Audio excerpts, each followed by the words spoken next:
I have told this story more times than I can count.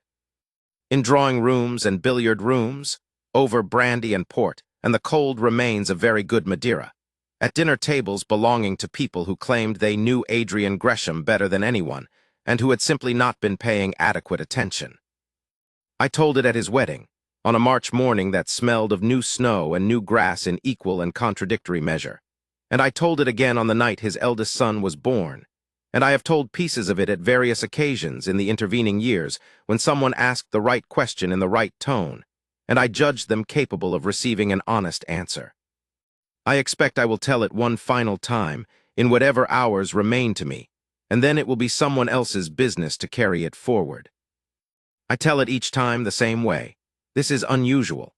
Most stories that are told often drift. They accumulate details they never possessed, lose details they did, acquire over successive tellings the shape of whatever moral lesson the teller wished they contained. This story has resisted that process entirely, and I believe I know why. The two people at its center are not the kind of people whose qualities can be improved by embellishment. Nora Calloway was precisely what she was, and any addition to the account of her would be a diminishment of it. Adrian Gresham was precisely what he was, and any dramatization of his qualities would make them smaller, not larger, because the truth of them is their most dramatic quality. And so I have kept the story as it happened, as nearly as I can manage, because the truth of it is sufficient. More than sufficient. The truth of it is the finest thing I have ever witnessed, and I have witnessed rather more than most men of my station are called upon to witness, having spent most of my adult life in useful proximity to a person at the center of things. My name is Edmund Hale. I am, or was, at the period when it most mattered, the second son of the Earl of Halsworth, which gives me a title I have always worn without particular gravity, being constitutionally unsuited to gravity of the sustained kind. I am the sort of man who appears at the right moment, says the necessary thing with as much economy as possible, and then retires to a comfortable position in the background where I can observe events without needing to direct them. I am told this makes me excellent company. I suspect it makes me primarily useful, which is a somewhat different thing, though in my experience being useful and being excellent company are, more often than not, indistinguishable. I was Adrian Gresham's oldest friend in the sense that matters.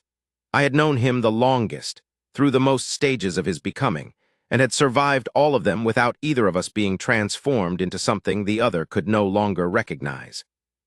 We had been at school together at 16, which is the age at which characters are formed and tested in the particular crucible of shared misery and shared ambition that constitutes a certain kind of English school, and we had continued from there through university and a brief period of military service that was brief on both our parts. Because Adrian's father died of a sudden fever in the spring of 1822 and called him home to the title and to the considerable task of understanding what the title entailed.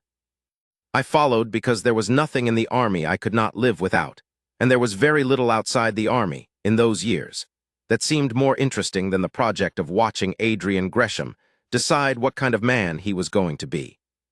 He decided in the decade that followed by doing. By taking the considerable financial confusion that his father's warmth and trusting nature had made of the estate accounts. His father had been a man of great personal kindness and extremely limited practical foresight, a combination that is particularly costly when applied to the management of a large Midlands estate over 25 years. And putting it right, systematically, without complaint, without dramatic announcement, and without the acknowledgement of anyone except the land agent and myself. By learning everything there was to know about the management of land, parliamentary procedure, agricultural practices that might improve the yield of his tenants' fields, the legal landscape of enclosure and what it meant for the small farmers within his borders, the economics of drainage, and the geological specific conditions that affected it. By reading every report placed before him and comprehending it before acting on it, and by acting on it only when he was satisfied that his comprehension was complete. This is how Adrian Gresham became, by 32, the most feared duke in 3 counties. Not through cruelty. I want to be perfectly clear about this distinction, because it is the most commonly misunderstood thing about him, but through thoroughness. He was thorough in his understanding, thorough in his execution, and thorough in his expectations of the people around him. Thoroughness applied with sufficient intelligence, and without visible sentimentality produces, in most social situations, something that looks very much like coldness from the outside. And that feels, to the people on the receiving end of it, something very much like being under examination by a person who has already decided that you are probably not going to pass. He was tall, which contributed to the impression.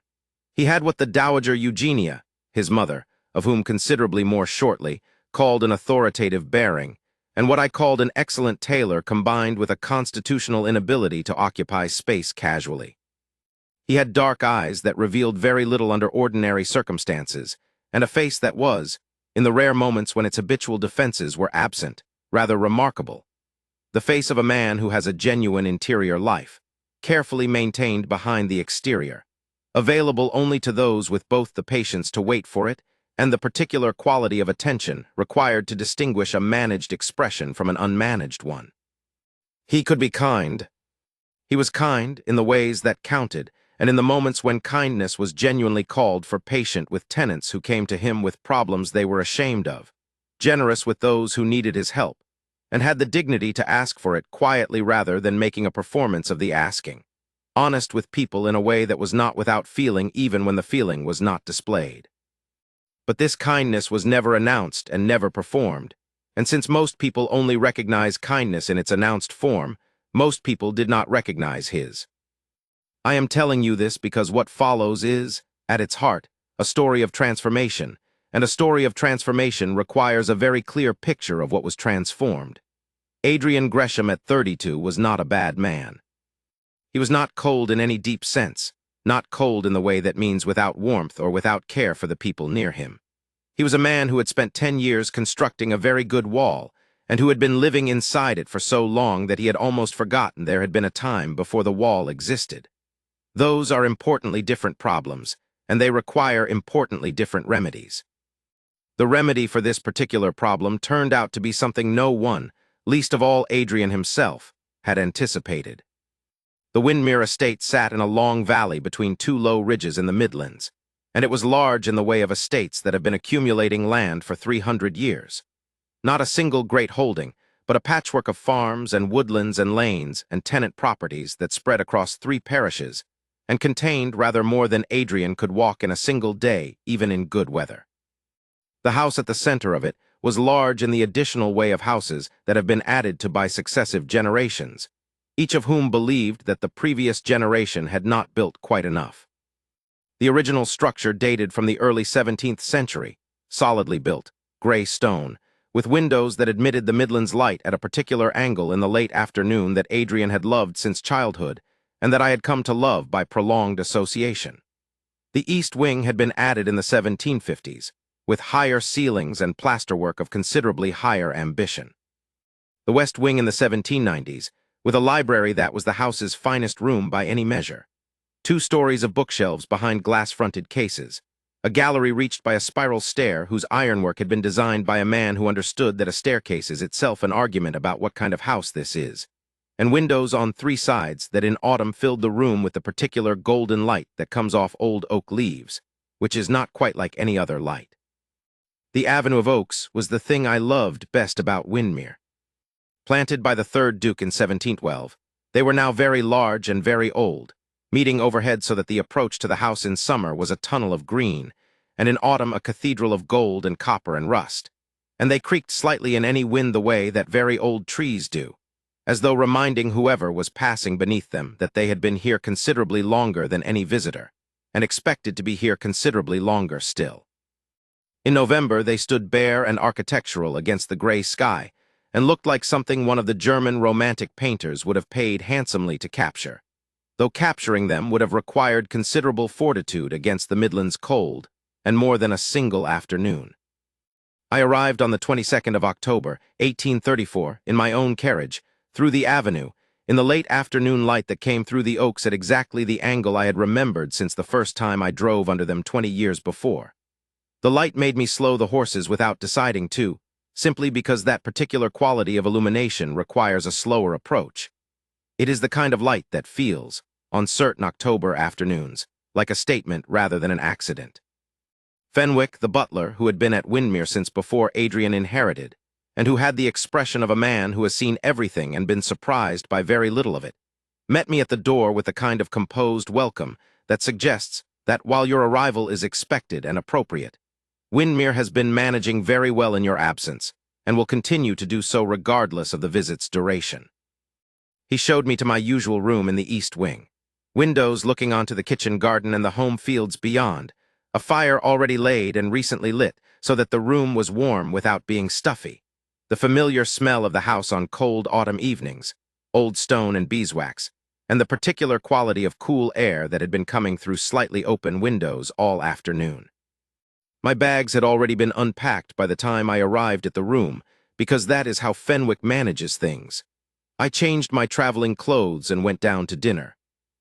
The company at the dinner table that evening was the assembled purpose of the gathering, and it was worth examining carefully, because understanding the gathering is essential to understanding everything that followed. At the foot of the table sat the Dowager Eugenia, Duchess Dowager of Wyndmere, who had been presiding over important dinners since approximately the previous reign, and who conducted the conversation with the precision of a woman who knows exactly which threads to pull and which to leave alone for another occasion. She was 61 that autumn, a woman of considerable authority and considerable intelligence, both of which she had been deploying on behalf of her son's matrimonial situation for the better part of 4 years. She had the straight back of someone who has never once in adult life permitted herself to slouch, and the expression of someone who is always simultaneously in the room and slightly above it, which is a specific quality that certain great ladies of her generation cultivated and that very few of them managed to make seem natural. On the Dowager it was natural, or had become so through 40 years of practice, which is close enough. Beside her, arranged by the Dowager's invitation with the precision of a woman who arranges her guest lists as a form of argument, Lord and Lady Hartwell of Devonshire. Lord Hartwell was a man of 50 with the financial confidence of old land, well managed over multiple generations, not showy, not ambitious in the reaching sense, but settled in the way of men who have more than enough and know it, and have no need to perform this knowledge. He talked with quiet authority and listened with genuine attention and had been, as far as I could determine, an entirely respectable man all his life, which is rarer than it ought to be. Lady Hartwell was a woman of considerable social grace, who had been building toward this arrangement for 2 years with the methodical care of a woman who understands that the best results in these matters come from patient preparation rather than dramatic maneuver, and who was, on the evening of the 22nd, very nearly satisfied that the preparation was about to produce its intended result. Their daughter, Lady Cecily Hartwell, sat to Adrian's right. She was 23, pleasant in her conversation, accomplished in the things that mattered in her world, and possessed of a genuine intelligence that had been trained to present itself as graceful decoration rather than substance. Because this was 1834, and that was what was expected of a young woman in her position, and Lady Cecily was not the sort of person who made unnecessary difficulty for herself. She had fair hair and an honest laugh, and she talked to Adrian that evening about the last London season, the new exhibitions at the Royal Academy, whether Byron's posthumous reputation would survive the decade now that the full picture of his life was becoming available, and a great deal else besides, all of it with the ease of someone who has been trained to sustain exactly this kind of conversation indefinitely. She was, in summary, a perfectly sensible choice. She would have made, in the ordinary course of things, a perfectly reasonable Duchess of Wyndmere, and I wish her no unkindness when I say that this is not what happened. She found, within the year, a man in Hampshire who was better suited to her by both temperament and geography, and who had the additional virtue of being entirely in love with her rather than attempting to be. And the last I heard she was thoroughly happy and had 2 children and a considerable rose garden. This is a better outcome than the alternative, and I believe she would agree. Also at the table, 3 members of Parliament whose presence was the secondary but not unimportant business of the gathering, men of varying degrees of actual intelligence relative to their assumed importance. 2 earls, because the Dowager collected earls at her gatherings with the same systematic thoroughness her son brought to parliamentary procedure, and Adrian himself at the head of the table. He presided with the controlled authority that was his public manner, listening to everything, directing the conversation with small, precise interventions when it needed directing, appearing appropriately attentive to Lady Cecily in a manner that was perfectly calibrated, and that I watched, from my position across the table, with the particular attention of a man who knows the difference between his friend's actual attention and his performed attention. His actual attention was elsewhere. I could detect it the way you detect the particular quality of absence in a person who is physically present but mentally somewhere else entirely. The very slight delay before responding, the quality of the response, correct, accurate, but not quite of the specific moment, the eyes that rested on the middle distance for a fraction too long before returning to the person speaking. None of this was obvious. It would not have been visible to anyone at the table who did not know him very well indeed. But I knew him very well, and I saw it, and I stored the observation carefully without comment and waited for the opportunity to understand what it meant. After dinner, the gentlemen sat with their port, and the conversation turned, as Adrian had clearly intended it to the land bill before Parliament and the specific provision that most concerned 2 of the 3 members present. He made 3 points in 20 minutes that were, as nearly as I could judge, the 3 most important points available to be made, delivered in the order that made each subsequent point seem like the necessary conclusion of the previous one. The parliamentary members received them with the slightly chastened attention of men who had come expecting to contribute, and were finding that they had been invited to receive. By 10 o'clock, the essential parliamentary business was accomplished, and the port was nearly finished, and the conversation had dispersed into the comfortable miscellany of a good autumn evening. I found Adrian in the billiard room at 10:30. He went there when he wanted to be alone without making an announcement of wanting to be alone, which was a habit from school that he had maintained without change across 20 years, and that neither of us had ever mentioned explicitly, because it did not require mentioning.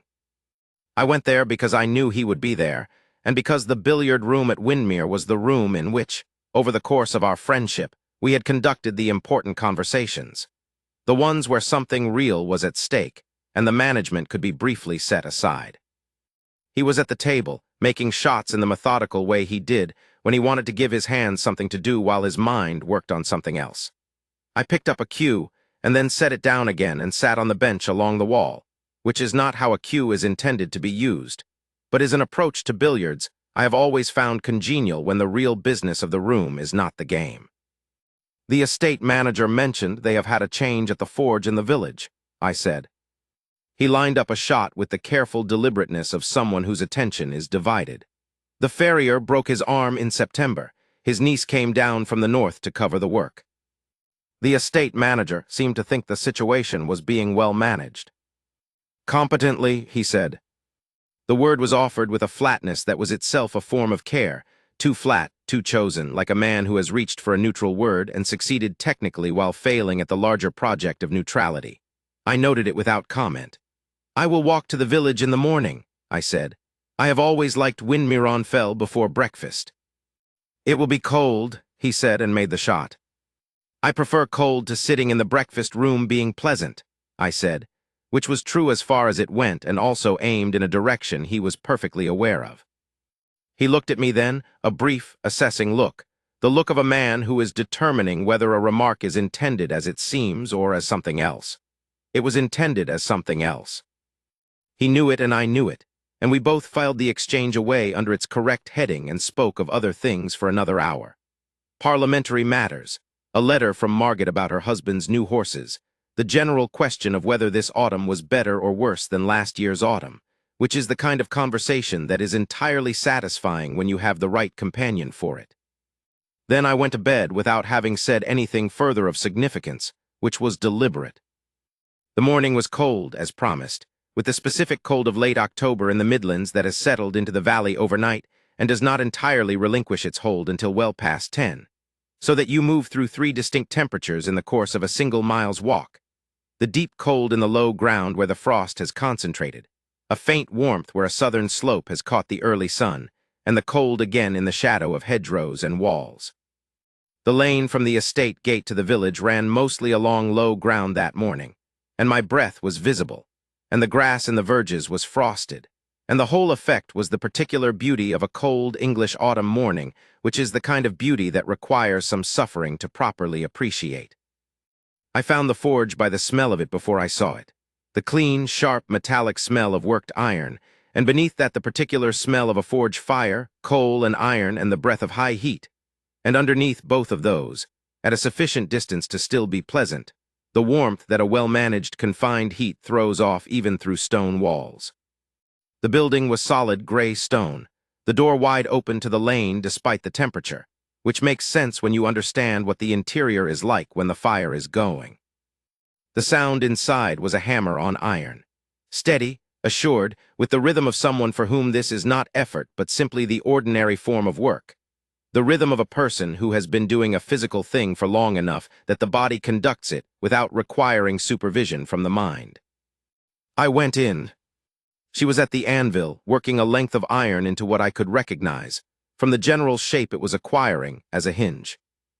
The iron was at the color that means working temperature, and she was moving with the focused efficiency of someone who understands precisely how much time the metal gives her, and has no intention of wasting any of it. She did not look up when I came in. The iron was at the right stage, and the hinge needed finishing before the metal dropped below working temperature, and so she finished it, each hammer blow landing with the exact placement of someone whose eye and hand have been calibrated by years past counting. I waited. I looked around the forge while I waited, the tools on the wall arranged with the logic of frequency of use rather than any aesthetic principle. The tools used most often closest to hand, the more specialized ones further along, all of them clean and in their correct positions. The coal piled beside the fire at the measured distance that allows access without risk. The bellows on the left with what appeared to be recent repairs to the mechanism, new leather carefully fitted, the stitching still pale against the older material around it. The finished pieces on the workbench, hinges in varying stages of completion, several hooks, the beginning of something that would become a bracket of considerable size. Everything in the forge had the order of a place managed by someone who understands that a disordered workspace is a dangerous workspace, and that the logic of where things are kept is the logic of how the work gets done. When she set down the hammer, picked up the tongs, moved the cooling hinge to the slack tub to harden, and turned, her first impression of me was visible in her face with the transparency that genuine impressions always have when they have not been trained out of a person. A man in his mid-30s, well-dressed for a morning walk but not for calling, with the air of someone who has arrived somewhere with a definite purpose, and without any particular hurry about accomplishing it. "Good morning," she said. Her voice was direct, neither warm nor unwelcoming, the voice of a person who has not yet decided what to make of you and sees no reason to perform an opinion she has not yet formed. "Are you from the estate?" "Visiting the estate," I said. "Edmund Hale." I left the title out of it. It did not seem to be the relevant information. "You are Miss Calloway." She did not ask how I knew this. The Duke's autumn gathering was not a secret in Wyndmere, and she had been in the village for 5 weeks and had clearly spent that time learning how things worked. "Is there a problem with one of the estate horses?" she said. "Not that I am aware of this morning," I said. "I came to see the forge, and to satisfy a curiosity about the person managing it." She received this with the careful regard of someone deciding what to do with an unexpected statement, not suspicious, not particularly pleased, simply assessing. The quality of the regard was something I noticed immediately and did not stop noticing for the entirety of our acquaintance. It took things in as they actually were rather than as one of the available categories they might belong to. "A curiosity about me," she said. "About the person who came down with no notice and took over a working forge," I said. "I understand your uncle has a significant client base." "He has the Duke's horses," she said, "and the farms within 5 miles and the coaching road in. It is a responsible position, was a responsible position. Is now that I am keeping it. You have reshod the Duke's horses." "On the 3rd day," she said. "One of the greys had a shoe that had been working loose for at least a fortnight. I am not certain what the previous arrangement was for addressing that, but it was inadequate." I looked at her. She was perhaps 26 or 27, with dark hair pinned back with the thoroughness of someone who has put it back and expects it to stay there, a few strands along her temples having evidently objected to this expectation.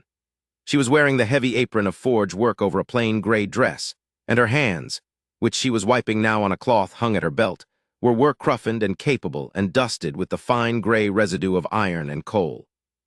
Her face was the face of someone who has spent a great deal of time paying attention to things that require it. The quality of attention in it was its most striking feature, more striking than the features themselves, which were good but not arranged for effect. How long have you been working a forge? I said. Since I was 10, she said. My father's forge 2 days north. I was very much in the way until I was 12. After that, I was useful. Something moved in the corner of her expression, not quite a smile, but the immediate territory adjacent to one, the expression of someone who has a sense of humor that does not require an audience to function. My father has 3 sons. They know the work well. He did not need me as urgently as my uncle needed someone. So you came. So I came. She turned back to the workbench and examined the cooled hinge carefully, holding it up to the light from the open door, turning it with the critical attention of someone who is their own most demanding inspector. She said it with the others. The church door hinges, she said. They have been wanting attention for 2 years. The vicar has been very patient. I know the vicar, I said. Patience is his most developed quality. That territory adjacent to a smile again, briefly. He seemed considerably relieved when I told him they would be finished by Friday, she said. Can I ask what brought the Duke's guest to a forge on a Tuesday morning rather than to breakfast? You have worked out that I am the Duke's guest. You are the only sort of visitor to the estate who would come here out of curiosity, she said, returning to the workbench and beginning to lay out the next piece. A man with estate business has a specific thing to discuss. A man with a problem horse has a horse. You came in and stood and waited, which is what a person does when they have come for the thing itself rather than for a particular product of it. That suggests a social guest with leisure time and a lively enough interest in what is around him to use it on a cold morning. She looked at me with the directness that I would come to understand as simply how she was, not as a position she adopted, but as the default condition of her regard. Is there something I can help you with, Lord Hale? She had reinstated the title, which told me she had been filing information in the background while we spoke. There is a bench against the wall, I said. Could I take it for an hour? I have no business with you except the wish to observe the work, if that is not too peculiar a request. She considered this with the economy of a person who does not belabor decisions that do not require it. I have another hour before I stop, she said. I will be talking to the iron rather than to you, and the noise is considerable when the hammer is going. But if you want to sit and you find a forge warmer than the lane in October, you are welcome to the bench. I took the bench. I watched her work for an hour and 20 minutes. I want to try to describe what that was like, because it matters to the story, not to any specific event, but to understanding why the event happened and why it happened the way it did. Watching Nora Calloway work a forge was like watching any person who has achieved genuine mastery of a physical craft. It was simultaneously impressive and calming, in the way that real competence is always calming, because it reduces the uncertainty of the world by demonstrating that some things can be done, and done correctly, by people who have taken sufficient trouble with them. She moved around the forge with the economy of someone who has eliminated unnecessary movement, not by thinking about eliminating it, but by doing the work enough times that only the necessary movements survived. She made decisions about the temperature and the timing and the placement of each blow with the speed of someone whose judgment has been tested so thoroughly that the testing no longer requires conscious attention. She was, in the pure technical sense, excellent at what she was doing. She finished the first hinge and moved to the slack tub and then to the coal, adjusting the fire with 3 or 4 precise movements. I watched her assess the fire's temperature not by looking at a gauge or consulting any instrument, but by the quality of the light it threw and some interior calculation I could not have named. Then she went back to the iron. The next piece was something larger, a bracket of some kind, beginning its life as a length of bar stock that needed drawing out into the right proportion before it could be shaped. She worked the bellows with her left hand while the iron heated, the rhythm of it unhurried, her eyes on the fire rather than the bellows, because the bellows was something her arm knew how to do without instruction. When the iron came out at the right color, she moved to the anvil and began to work it with the hammer and the ease of someone for whom the sequence is so thoroughly established in the body that the mind has been released from managing it and is available for the part that actually requires judgment. The assessment of how the iron is moving under the hammer, whether it is going where it should, when to return it to the fire. The sound of the hammer on iron is not a comfortable sound for the unprepared. It is loud and sharp, and its repetition has an insistence that does not invite the kind of peaceful reverie that, say, watching a carpenter plane might produce. But I had been in forges before, enough times to know the sound is familiar, and there is a quality to the sound when the hammer is placed correctly that is different from the sound when it is placed wrongly. A ringing that is almost musical versus a thud that is dull and wasted. And every stroke she made had the ringing quality. Every one. Across an hour and 20 minutes and a piece of iron that slowly became the bracket it had been intended to be. But it was not the technical excellence that kept me on the bench for the full hour and then past it. It was something less specific and more fundamental. She was entirely herself. Not performing ease, not performing competence, not performing any managed version of herself for the observer on the bench. She was simply what she was, present, working in the forge on the iron, and the quality of that simplicity had the quality that genuinely rare things always have. The quality of making everything around it seem slightly less fully real by comparison. I had spent 2 decades in the company of people who were carefully managing themselves, managing their impressions, managing the distance between what they were and what they wanted to be seen as. In Nora Calloway, on that first morning, I could not find the distance. There was no distance. The thing that was there was the thing that was there all the way through. After an hour and 20 minutes, she set down her tools and turned. "The offer of something warm still stands," she said, "if you would like it." She made tea on a small iron brazier in the corner, a battered tin kettle that had seen considerable service, 2 cups of the same vintage, no ceremony and no apology for the absence of ceremony. She sat on the bench opposite mine, and I sat on mine, and we talked for another 40 minutes with the cold October morning outside and the banked forge warm between us. We talked about the forge first because it was in front of us. She described the bellows problem she had identified and fixed in the first week. The left bellows had been throwing sparks unevenly, creating a fire risk in the adjacent straw that she had addressed before turning to anything else, because first things first is not a philosophy but a practical fact in a working forge. She talked about the estate horses, and the coaching in horses, and the church door hinges, and the bracket she was working on for the mill on the North Road. All of it with the directness of someone who has thought carefully about what she is doing and finds the thinking worthwhile, and none of the self-consciousness that people sometimes display when they believe they are being observed.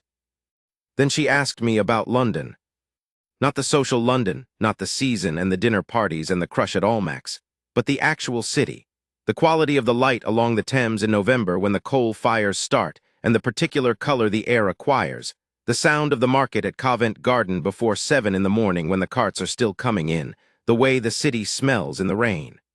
I told her. She listened with the attention of someone who is actually tracking what is being said and building something with it.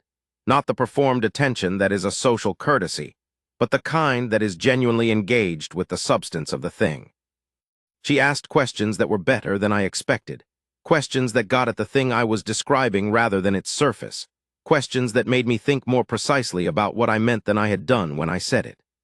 I found myself describing the city in ways I had never articulated before, ways that were better than my previous descriptions because she had asked for them. "You are not from this part of the country," I said eventually. 2 days north," she said, "or 1 long day in summer. The country there is different, the valleys are narrower, and the hills are real hills rather than these ridges, and the forge fires all winter because the winters are longer. The cold there has a different quality, sharper, drier, the kind of cold that requires you to dress for it carefully, or it will cost you something." She paused. "I miss it sometimes in the particular way you miss a place you have grown up in, but missing a place and needing to be in it are different things. And when your uncle recovers." She considered. "Back north, most likely," she said, without apparent anxiety about the uncertainty. "Unless something changes." She said this last sentence without particular emphasis, in the tone of someone who is noting a logical fact rather than hoping for anything in particular, and I noted the precision of it without comment. I walked back to the estate for luncheon, and found Adrian emerging from the estate office with a sheaf of papers under his arm and the expression of a man who has been at work for 4 hours and is ready to stop. I fell into step beside him toward the house. We walked a short distance in silence. "I went to the village," I said. He said nothing. "I went to the forge," I said. He walked on for 3 paces. "And?" The word was small and carefully flat, in the way that very carefully controlled words often are when the person offering them is attempting to control more than the word itself. "And she is," I said, "remarkable." He walked another 2 paces. Then, yes, he said. That single word, offered without qualification or deflection or any of the management that ordinarily went into his speech, told me more than a paragraph would have done. I let it rest where it was. Then I said, after a moment, "How many times have you been to the forge since she arrived?" He aligned the papers more precisely under his arm. "Several. The estate manager has no particular concerns about the management there." "No. Then the visits are not." "Edmund," he said, and stopped walking, and turned to look at me with an expression that was, for Adrian Gresham, something approaching fully open. "I am going to ask you not to press this at the present moment." "All right," I said. "I need to think." "You have been thinking," I said, "since at least the day before I arrived." "I know," he said. "I am not finished." I left it there. We walked back to the house and I went up to change, and I stood at my window looking out at the kitchen garden and the late October light on the home fields beyond and thought, this is how it begins. With an uncalculated word from a man who never offers words without calculation. "Remarkable," he said, in the simple flat tone of someone reporting an observed fact, and the simplicity was the whole of the point. He was not reaching for a word. He was reporting a thing he had found. And the thing he had found was what it had sounded like. Margaret arrived that afternoon.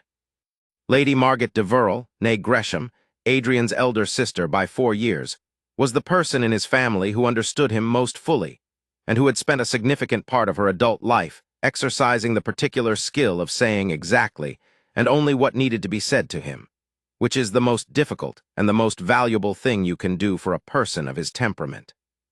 She arrived from her husband's estate in Hampshire with the brisk efficiency of a woman who manages things as a matter of course, and who does not make a great business of arrivals. She was unpacked and changed, and in the drawing-room in less than an hour, and she found me there before dinner and sat down beside me with the directness that was her most characteristic quality. "Edmund," she said, "tell me what is happening with my brother." Not a question, a statement awaiting confirmation. "He has been going to the village forge," I said. She received this without visible surprise, which meant she had already had some indication. "The new farrier." "The blacksmith's niece. She has come down from the north to cover the work while her uncle's arm mends. Her name is Nora Calloway." "Tell me about her," she said. I told her what I had observed that morning, the quality of attention, the directness that was not a performance but a constitutional fact, the extraordinary thing about being in a room with someone who is simply and entirely themselves without the management. I told her I had sat on a bench and watched her work for over an hour and had not once thought about leaving, which for me is a reliable indicator of something worth attending to. I told her about the conversation over tea and the quality of the questions. Margaret listened with the attentive stillness that was her best quality, the stillness of someone who is actually receiving what is being offered rather than sorting it for what confirms what she already thinks. And when I finished, she looked across the drawing room at Adrian, who was standing with Lord Hartwell discussing winter planting and the drainage provisions of the land bill, and she studied him with the expert attention of someone who has known a person for 36 years. "He is somewhere else," she said. "He has been somewhere else since before I arrived," I said. "And the Hartwells are here." "They arrived Thursday. The understanding, on the Dowager's part at least, and I believe on Lord and Lady Hartwell's as well, is that this gathering is the occasion for Adrian to make his intentions sufficiently clear for the families to proceed." Margaret looked at her brother across the room. She studied him with the full force of her attention for a long moment. Then she said, "What is she like? As a person, not the qualities you have described, the larger question." I thought about it honestly. "Entirely herself," I said, which was the phrase I kept returning to because it was the most accurate one I had. Something shifted in Margaret's expression, the specific recognition of someone who understands exactly what that phrase means and is beginning to understand why it might matter very specifically to a very specific person. "Oh," she said. "Yes," I said. "How long has he been going to the forge?" "Since the Tuesday of last week, I believe. It is now Saturday." She was quiet again, assembling a calculation with the care she brought to calculations that mattered. Then she said, "He will have to decide, before this becomes a cruelty to Lady Cecily, who has done nothing at all to deserve it." "I know. I will speak to him after dinner," she said. She did speak to him. She told me about it the following morning in the library over tea and the gray October light coming through the long windows. She had found him in the billiard room at 11. She had known he would be there and had said, "Adrian, you need to decide clearly and you need to do it soon because the longer this continues, the more certain it is that someone who has done nothing wrong will pay for it." He had said, "I know." She had said, "Do you really know?" Not the general principle, but the specific fact of it in the specific situation you are currently in. He had looked at her with the face he very rarely showed her, the unmanaged face, the face that is actually his, and had said, "I know what the decision is. I have known for some time what the decision is. What I am still arriving at is the position from which I can carry it." She had said, "Do not take longer than necessary." He had said, "No." She told me this looking out at the bare October oaks and drinking her tea.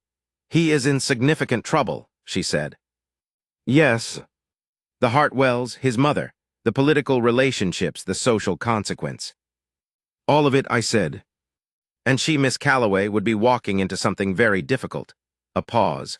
"Assuming she is willing to walk into it." "She seems clear-eyed about the difficulty," I said. "She is not the kind of person to be surprised by things she can foresee." "Have they spoken about it?" "I do not know the details, but I know they have spoken, and I know it has not been casual conversation." Margaret was quiet for a moment. Then she said, "I want to meet her." "I thought you probably would," I said. The gathering continued through the week. The parliamentary business was concluded to Adrian's satisfaction. An amendment I had not yet known was introduced on the Thursday and received precisely, as Nora would later tell me she had predicted, which told me something additional about what their conversations had contained. Adrian was present at the dinners, attentive at the evening gatherings, correct in every particular with Lady Cecily, and absent in the specific way that only I and Margaret could detect, because we were the only ones looking for it. I went to the forge again on Wednesday morning. Not because I had arranged to, but because on Tuesday evening I had been standing at my window looking at the home fields and had found myself thinking about a question I had not got around to asking the first morning, and it seemed simpler to ask it than to continue thinking about it. She was outside when I arrived, sitting on the stone bench against the forge wall in the thin October sunshine, examining a piece of iron with the minute attention of someone looking for something specific. She looked up when she heard me on the lane, and her expression registered my arrival as simply another piece of information requiring no particular response. "Lord Hale," she said. "Miss Calloway," I said, "am I interrupting?" "Looking for a hairline crack," she said. "The crack does not care whether you are here." She returned her attention to the iron, turning it with careful slowness. "Sit down if you would like." I sat on the wall opposite. She continued examining the iron for several minutes in silence, and I did not feel the need to fill the silence, and she clearly did not feel it either, and after a time she set the iron aside. "There it is," she said, with the complete self-contained satisfaction of someone who has found what they were looking for and whose satisfaction is entirely independent of whether anyone witnesses it, and folded her hands in her lap and looked at me. "What was the question?" she said. I looked at her. I did not say I had one. "No," she said. "But you came back on a cold morning without an appointment and sat down without explaining yourself, which is the behavior of someone who has a question they are deciding how to approach rather than someone who has simply come for the conversation." She studied me with the direct attention that was her most characteristic quality. "So, what was it?" "When I came on Tuesday," I said, "you worked out who I was before I told you." "I worked out that you were a guest at the estate," she said. "I did not know your name." "You knew the name before the end of the morning." "I asked Fenwick when he came in at noon about a bolt for the estate carriage gate," she said. "He told me." A pause. "He also told me that you had been the Duke's closest friend since school, and that you came every autumn for the parliamentary gatherings, and that your habit was to walk to the village on the first clear morning." "Fenwick is thorough," I said. "Most people who do their work well are," she said. She looked at me with the slight widening that was her version of curiosity. "Why did you come back?" "Genuine curiosity," I said, "which I find is the best reason for most things." "About me," she said, not as a question. "About the situation," I said, "which includes you." I looked at her directly because she was a person who received directness better than careful approaches, and I had worked this out from 2 visits. "You are aware," I said, "that the Duke has been coming here." She was quiet for a moment. "Several times," she said. "And you are aware of the purpose of this gathering." Another moment. "The Hartwells are a distinguished Devonshire family," she said. "Lady Cecily is 23 and described in the village as pleasant and well-connected. The Dowager has been building toward this for 2 years, according to the cook at the inn, who is related by marriage to 2 families on the estate." She paused. "Yes, I am aware." "And you have allowed him to come back." She looked at me for a long moment. The look had the quality of thorough consideration, not calculation, but the honest work of someone deciding what to say to a question that matters. "I told him not to come back," she said. "The second time, I told him that clearly." "But he came back." "He came back," she said, "and I did not send him away." She was quiet for another moment, looking at the lane beyond the forge gate where the morning traffic was going about its unhurried business. "I told him not to come because I thought it was the correct thing to say given what the situation was," she said, "not because I wanted him not to come." A pause that was itself a piece of information. There is a difference between the correct thing and the thing you want, and I try to be honest about which is which.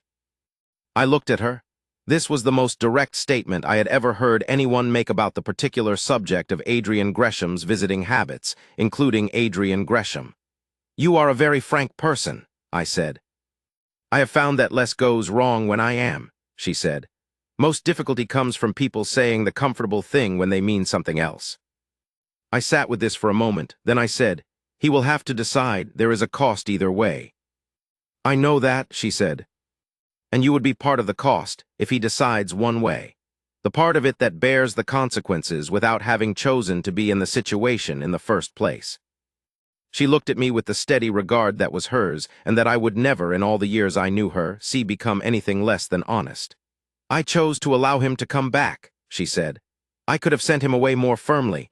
I am not without agency in this." "No," I said. "You are not." She stood up and picked up the iron with the hairline crack, which needed to be reheated and worked, and the flaw addressed before it became a failure point. "I will take your visit as a form of inquiry on your friend's behalf," she said. "And I will tell you what I have already told him. I am not a woman who is looking to be rescued or rearranged. I am not interested in a position or a title or whatever benefits are imagined to attach to the situation." She looked at me steadily. "I am interested in what I found in the conversations we have had. That interest is genuine. Whether it is sufficient for what the situation requires, that is what I am still working out." She went back into the forge, and I sat on the wall for another 10 minutes listening to the sounds of the work resuming inside, and then I walked back to the estate through the cold and thought about things. Margaret went to the forge on Thursday afternoon. She chose her riding clothes carefully, her second best, presentable but not grand, which was itself a communication she intended to make clearly. She went alone. She arrived to find Nora outside attending to one of the estate farm horses, a circumstance which Margaret immediately recognized as not the moment to introduce herself, and she waited patiently at the gate until the work was complete. The horse's hoof was set down. Nora straightened and looked toward the gate and saw Margaret. There was a moment, Margaret described it to me that evening, in which the 2 women looked at each other across the gate, and in which both of them understood exactly what this visit was and who this person was, and in which both of them decided, without saying so, that the most useful thing to do was to be straightforwardly honest about it. Nora said, "Come in." They talked for over 2 hours. I heard Margaret's account that evening in the library, and I heard Nora's account on the following morning when I went back to the forge, because by that point I went most mornings and had stopped finding excuses to explain why. Margaret had asked, did Nora understand what she would be agreeing to if this developed into what it seemed to be developing into? Nora had said, "I understand it more clearly than someone born into it might, because I can see it from outside, and things are always clearest from the outside. I understand that I would spend the rest of my life being assessed before I speak. I understand that there would be people who have decided what I am and are not interested in revising their conclusion. I understand that the Duke's family has expectations and the Duke's society has expectations, and most of those expectations I would not meet in the forms they take." Margaret had said, "That is a very clear account." Nora had said, "I have had time to think about it. He comes here often." Margaret had asked what Nora needed if she were going to go through with this. Nora had said without hesitation, honesty, the full and accurate version of what the situation is at each stage rather than a managed version intended to make it easier. I can manage difficulty perfectly well if I know what the difficulty is. What I cannot manage is difficulty I did not know was coming. Margaret had said, that is something I can guarantee, and I will consider it a personal obligation. Nora had said, then we understand each other. She is the most direct person I have met in a long time, Margaret told me, sitting in the library window with a cup of tea growing cold in her hands. Possibly the most direct person I have met without qualification. Yes, I said. Not performing anything. I have not been able to find what she is performing since the first morning, I said. I have been looking because I thought perhaps I was being careless. I am not being careless. She has thought about this, Margaret said. Genuinely thought about it, not the romantic version, the actual version with all the difficulty in it. She is not running toward it because it is exciting. She is standing in front of it and looking at it as it actually is. She paused. I told her I wanted to help her if the thing develops. Not to manage her, she would refuse that, and rightly, because she does not need managing, and in any case the managing would ruin the thing that makes her what she is. But to help her understand what she will be navigating. Which obligations are genuine, and which are simply habit that can be questioned. The specific vocabulary of his world, what matters and what is merely assumed to matter. And her response. She said she would appreciate accurate information and practical assistance. She said she had no interest in being managed, but a considerable interest in being prepared. Margaret looked at me. The slight smile that was hers, the smile of someone who has found something unexpectedly and precisely right. She is exactly what he needs, which is extremely inconvenient because I had come ready to find reasons to object, and I find I cannot locate any. The ball on Saturday evening at Wyndmere was the occasion the Dowager had designed for the announcement she expected. The house was in full formal order. Chandeliers fully lit in every principal room, the musicians from Coventry who came when the occasion was significant, the flowers from the hothouse filling the hall and drawing room with a particular abundance that the Dowager considered the minimum appropriate for a significant evening. 40 guests, the best of the county, the Hartwells at the center of the Dowager's plan, and Adrian at the center of everyone's attention. I positioned myself where I could see the whole room and see Adrian specifically, and see the table where the Dowager had arranged the Hartwells, and see all the angles at once, which is a skill I developed early and have never stopped finding useful. Adrian danced with Lady Cecily. He danced correctly, attentively, with the surface warmth that he could always produce when he chose to. He talked to her with the ease of someone who has been doing this kind of thing for a decade, and can manage it without the management being visible. From any external position they were, as the evening required them to be, a perfectly suitable pair.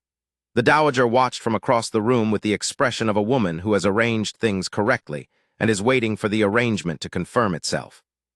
From my position, which was not external, I saw the slight delay, the quality of response that was accurate and appropriate and not quite of the specific moment, the eyes that moved to the middle distance a fraction of a second too long between one exchange and the next.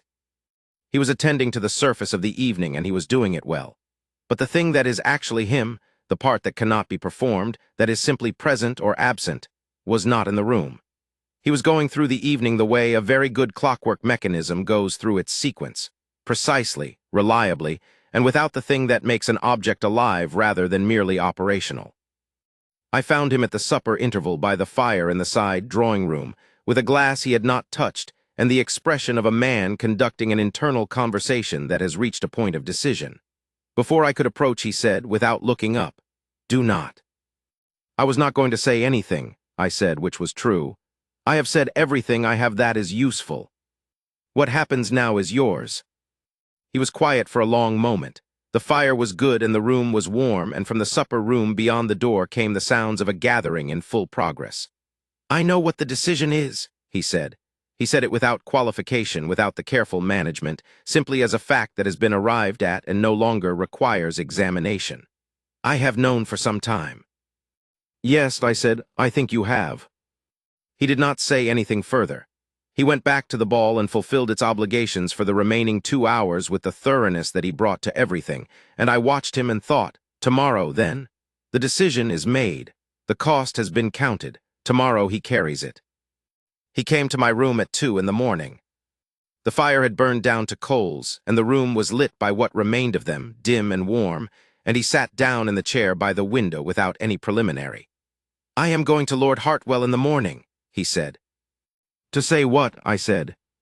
"To withdraw, completely and clearly, with full acknowledgement that the fault is mine, that Lady Cecily has done nothing wrong, that the arrangement was made in good faith on all sides, and that whatever form of acknowledgement and compensation Lord Hartwell requires I am prepared to provide." He paused. "The Hartwell connection will end. The political relationships that depend on it will be affected. My mother's displeasure will be significant and sustained. The social consequence of a near engagement being broken at this stage will be considerable." He looked at the dark window. "I have accounted for all of it." "And Miss Calloway," I said, "has given me nothing that could be taken as a reciprocal indication," he said.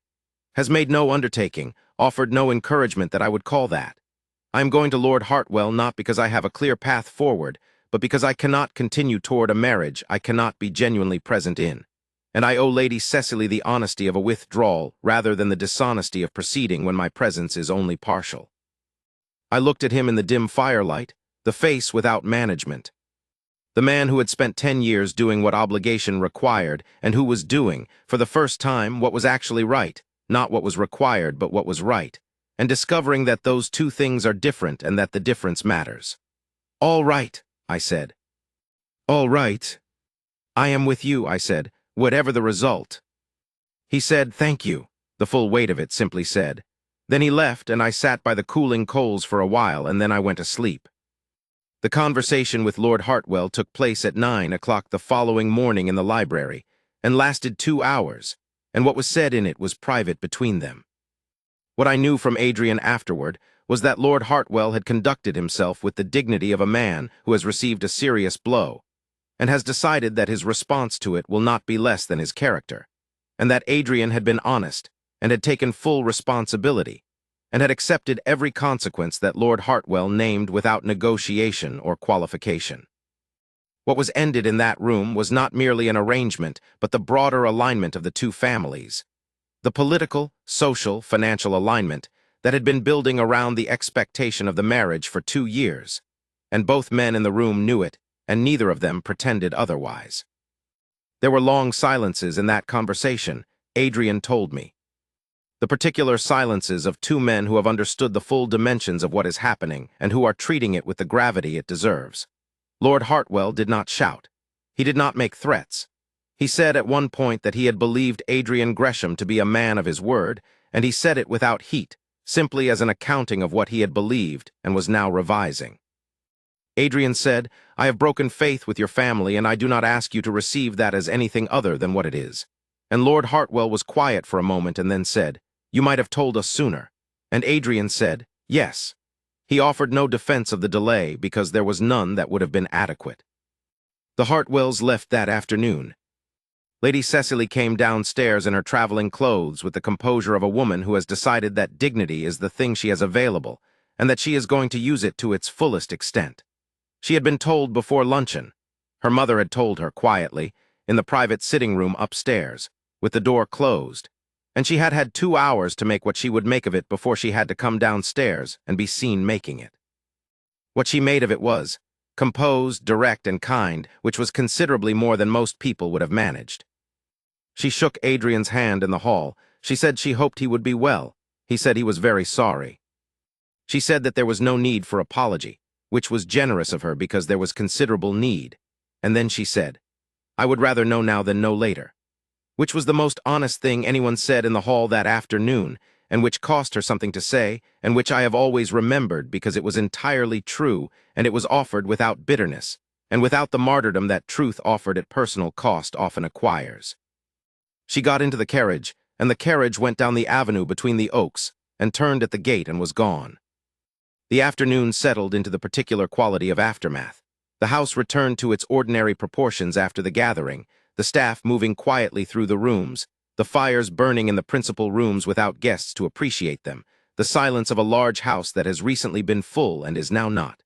The Dowager had gone upstairs after luncheon and had not yet come down. The parliamentary members had departed that morning. The earls had gone the previous day. At 4 o'clock, the Dowager came to the library. I was in the window alcove with a book I had not been reading.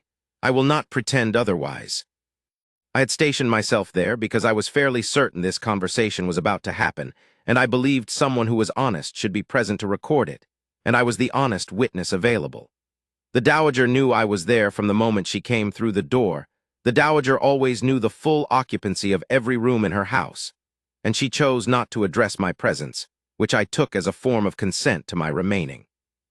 She sat down across from Adrian's desk with the composed precision of a woman who has prepared herself for a conversation and is going to conduct it correctly regardless of what she is feeling about it. "You have broken faith with the Hartwells," she said. "Yes," he said. "I acknowledged that to Lord Hartwell directly this morning and took full responsibility." "On what grounds?" she said. "I would like the full account from you." He gave it to her. He gave the full account without embellishment or apology, because he was not a man who offered less than the full account when the full account was what the situation required. The visits to the forge, the nature of what he had found in those conversations, the quality of his regard for Nora Calloway and his inability, after sustained and honest examination, to arrive at any conclusion that made it reasonable to proceed toward Lady Cecily. He told his mother that he intended to ask to call on Miss Calloway formally. He told her he was informing her rather than requesting her permission, because this was his decision to make, and he was making it, but that he was informing her because she deserved the full account, and because her decision about how to manage the situation, whether to work with what was happening or against it, would significantly affect the next several months. She listened without interrupting. When he finished, she was quiet for a moment with the quality of a woman organizing a response that will be complete. Then she said, "You believe yourself to be in love with a blacksmith's niece." He did not answer immediately.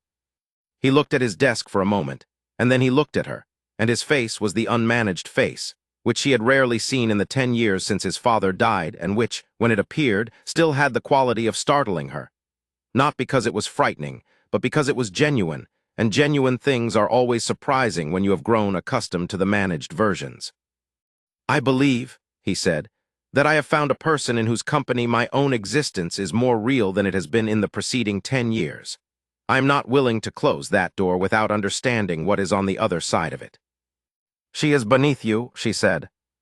There was a brief silence, the kind of silence that follows a remark that has been said and cannot be unsaid, and that everyone in the room knows was the pivotal remark. "No," he said, "she is not. She is a tradesman's daughter. She works at a forge. She has no family of consequence, no connection to anything that would." "Mother," he said, and his voice was quiet in the way that very settled things are quiet, not cool, not cold, but done moving. "She has the qualities of mind and character that I require in a person I am choosing to spend my life with. I have been looking for those qualities, at your arrangement, among the people you have been placing in front of me for 4 years. I have not found them among those people. I am not willing to continue limiting my search to the same places when I have found what I was looking for somewhere else." The room was quiet. The afternoon light came through the library windows at the late angle, the particular October angle, falling across the bookshelves and the turkey carpet and the desk, and the 2 people on either side of it. Outside the windows, the oaks stood in their bare autumn state, and the home fields lay pale and brown under the low October sky. She said, "The social cost will be significant." "I know. The Hartwells will be hostile. They have connections and they will use them." "I know. The political situation. The political situation will require renegotiation. I am prepared to do that work. And within the family." "Within the family," he said with the same quiet settledness, "I am the Duke of Wyndmere. The decisions about Wyndmere are mine. I am telling you about this decision because you have the right to the full account and because your decision about how to handle what comes next will make a material difference to how things go. But the decision itself is made." She looked at him for a long time, the look of a woman who has been arranging things for decades and has encountered, for the first time in some years, something that will not be arranged. She was not, I think, simply angry. She was conducting the honest accounting that she was constitutionally incapable of not conducting, the assessment of what was actually in front of her rather than only what she wanted to be in front of her, and the honest accounting was not producing the result she would have preferred. Something moved in her face that I watched with care.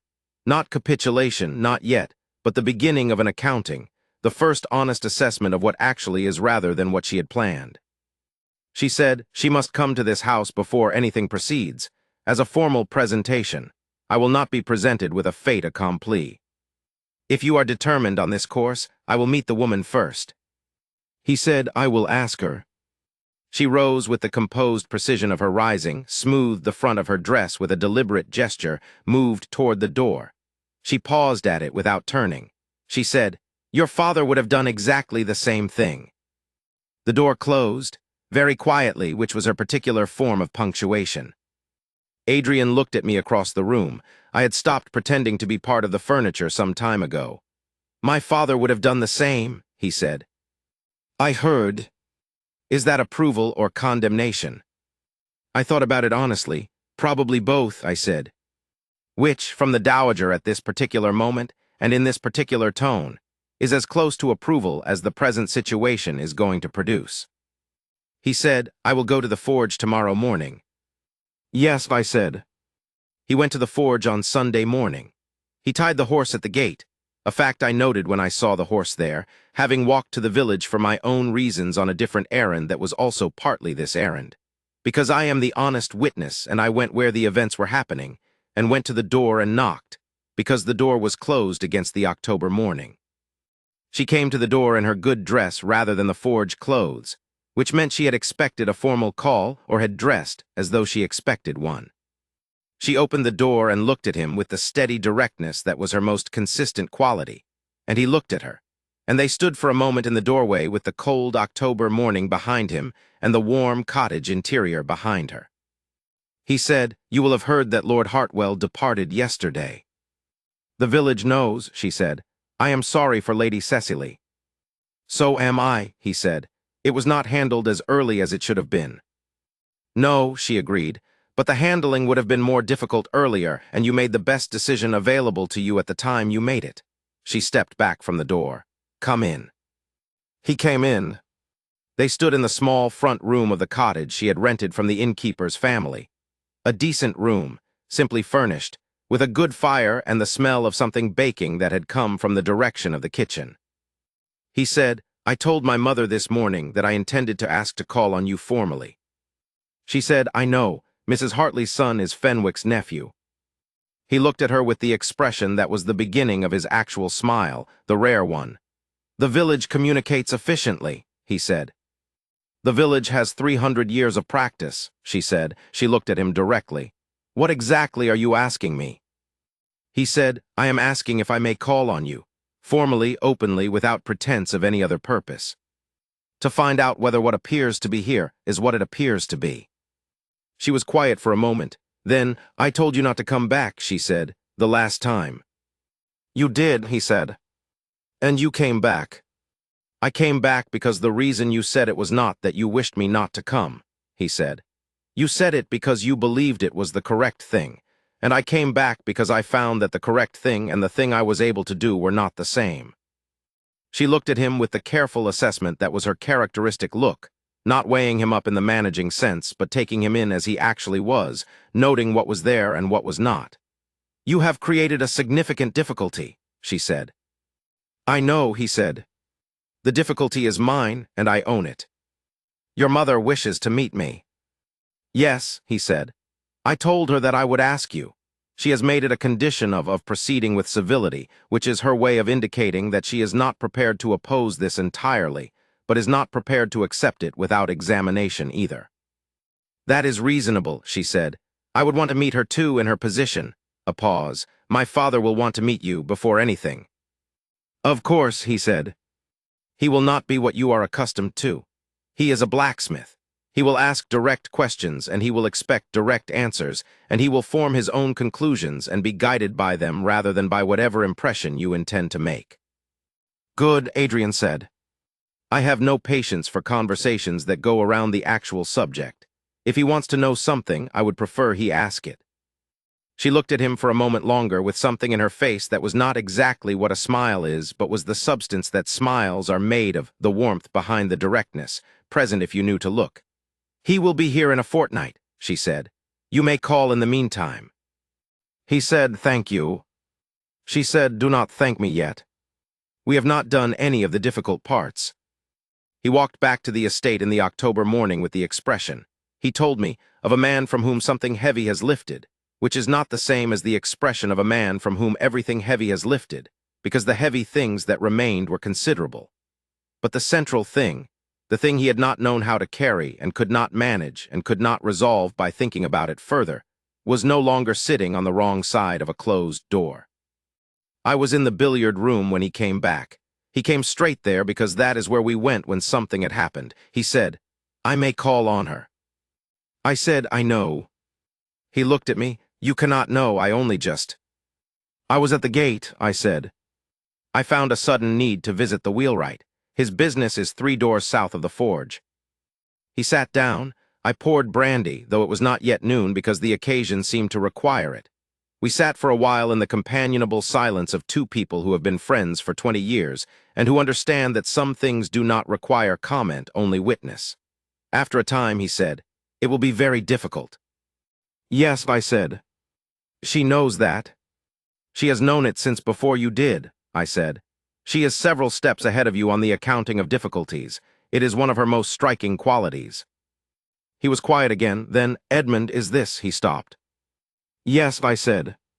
I did not ask him to complete the question because the question was complete as he had left it, and the answer was the same in any form the question took. "Yes, it is." The formal calls began that week. He went to the forge on Tuesday and Thursday mornings, and sometimes on Saturday afternoons, and what passed in those calls was the thing that had been passing since the beginning, but without the management, without either of them performing the care they had for what was in front of them. They talked about the estate, and about the village, and about Parliament, and about iron, and about the specific geological problem in the drainage provisions, and about what her father's forge was like in a hard winter, and about what Adrian's first winter as Duke had cost him in the specific personal sense. The loneliness of a sudden position without sufficient preparation, the weight of a responsibility that had no one to share it and no permission to set it down. I want to try to give an account of what those calls were actually like, because the account matters. They were not romantic in the way that word is ordinarily understood. There were no gestures or speeches, no performances of feeling, no moments constructed for effect. They were 2 people sitting in or around a forge on a cold autumn morning talking about things that mattered to them. And the thing that made them remarkable was the quality of the attention on both sides. The specific quality of 2 people who are each fully present in the conversation, and who are each tracking what is being said with the full weight of their intelligence, rather than with the portion of their intelligence that is not occupied in managing the impression they are making. When you have that quality of attention from 2 people at once, the conversation produces things that neither person would have arrived at alone. This is, I think, the best thing that is possible between 2 people, the specific form of generosity that is paying someone the full attention of which you are capable. He told her things he had not told anyone, not because she asked for them in a way that made refusal difficult, but because the quality of her attention made the telling feel natural, made the honest version of the thing feel like the only version that would be adequate. He told her about the specific loneliness of the first years after his father died, not the general loneliness of loss, which anyone would understand, but the specific loneliness of being the only person in a large institution who was not allowed to be uncertain about anything, which is a form of loneliness that very few people have experienced, and that most people, when you try to explain it, reduce to something simpler than it actually is. She did not reduce it.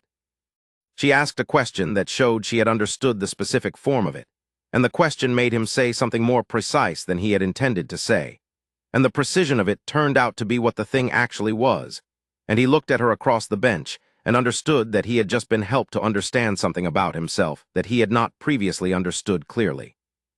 She told him things she had not told anyone either. The specific thing she had felt when she first came to Wyndmere Fell and understood what the situation was, not fear, exactly, and not hope, but a kind of suspended assessment. The assessment of someone who has encountered something whose dimensions she cannot yet determine, and who is deliberately keeping her conclusions open until she has more information. The thing she had thought when he came back after she told him not to. Not the thing she had told herself she thought, which was a managed version, but the actual thing, which was that she had been glad, and that the gladness had surprised her by its completeness. She said this looking at the fire, not at him, and he did not say anything immediately, which was the correct response, because the thing she had said had the quality of something that needs to be received rather than answered.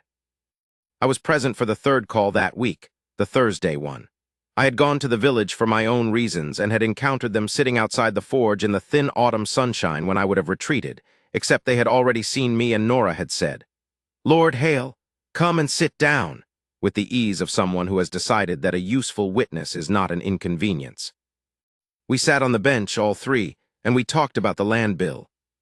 She had been thinking about it since the parliamentary member's visit, she said, had been thinking specifically about the limestone substrate issue that one of them had raised with her while she was shoeing his horse on the Wednesday. She asked Adrian about the specific drainage provision. He explained it in detail.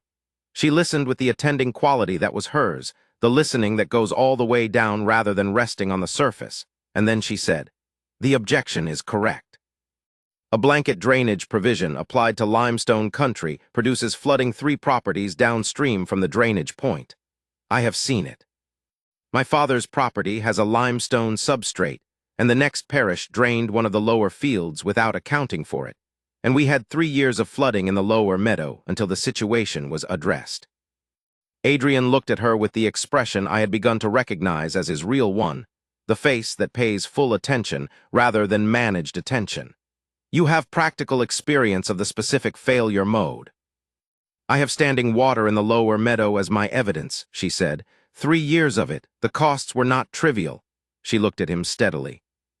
"The member who raised the objection is not wrong, and his objection will be more useful to you than to him if you take it seriously and address it before he forces you to. An amendment proposed by me reads differently than one forced by opposition," he said. "An amendment proposed by you reads as comprehensive preparation," she said. "One forced by him reads as a flaw you missed. The substance is the same. The reading is entirely different." She paused. "And he is not, I think, a man who wants to be in opposition to you. He is a man who wants to be taken seriously, which is a different thing. Give him the amendment, and give him the credit for the observation that prompted it, and you will have taken him seriously in the form he most values." There was a quiet in which Adrian processed this. I sat on my end of the bench and watched him receive parliamentary strategy from the village forge and find it correctly to be the best advice he had been given on the subject. "You are exactly right," he said. "I am usually right about things of this kind," she said, without either false modesty or performance of confidence, simply accuracy. "I have spent a great deal of my life listening to men with problems come in and tell me about the problem while I worked on something else. You learn to hear what the problem actually is rather than what they say it is." I said, "That is a significant skill." "It is extremely useful," she said, "in any situation where people have problems they cannot state directly." She looked at me with the slight warmth that was her version of being pleased, which is most situations. We talked for another hour, about what the next 10 years of drainage work would require for the estate, about what she had found in the village in the 5 weeks she had been there. More interesting than expected, she said, because any community that has been managing itself for 3 centuries has developed arrangements and understanding that are worth studying if you come without preconceptions. And about what her father's forge was like in November when the coal deliveries sometimes could not get through the northern roads. He told her about the winter his first year as Duke, when the drainage on the south field failed entirely, and he had spent 3 weeks working with the farm tenants to manage it, sleeping in the hay barn twice because the road back to the house became impassable. She looked at him when he told this and said, "Did you know what you were doing?" And he said, "No, but I learned." And she looked at him with the expression that was her version of recognizing something she considered important and said, "That is the honest answer." Thomas Calloway arrived on a Tuesday in the last week of October. He sent word to his daughter at the forge, and included with the message a note that the Duke of Wyndmere was invited to meet him at the inn at 9 o'clock the following morning. The choice of venue was deliberate, and Adrian received it as such. "I am not coming to your house before I know you." This was the reasonable position of a father who is being asked to consider something significant, and Adrian went to the inn alone, because the conversation he was about to have was one that required him without auxiliary support. He told me afterward that he had prepared for it in the way he prepared for the most important parliamentary meetings, by reviewing what he knew, determining what was most likely to matter, and then setting the preparation aside so that he could respond to what was actually in front of him rather than to what he had anticipated. Thomas Calloway was a broad man of 55 with the hands of someone who has worked iron all his adult life, large and work-scarred and capable, the hands of a person whose intelligence runs through his body as well as his mind, and the eyes of his daughter, which is to say eyes that receive things as they are rather than as one would prefer them to be.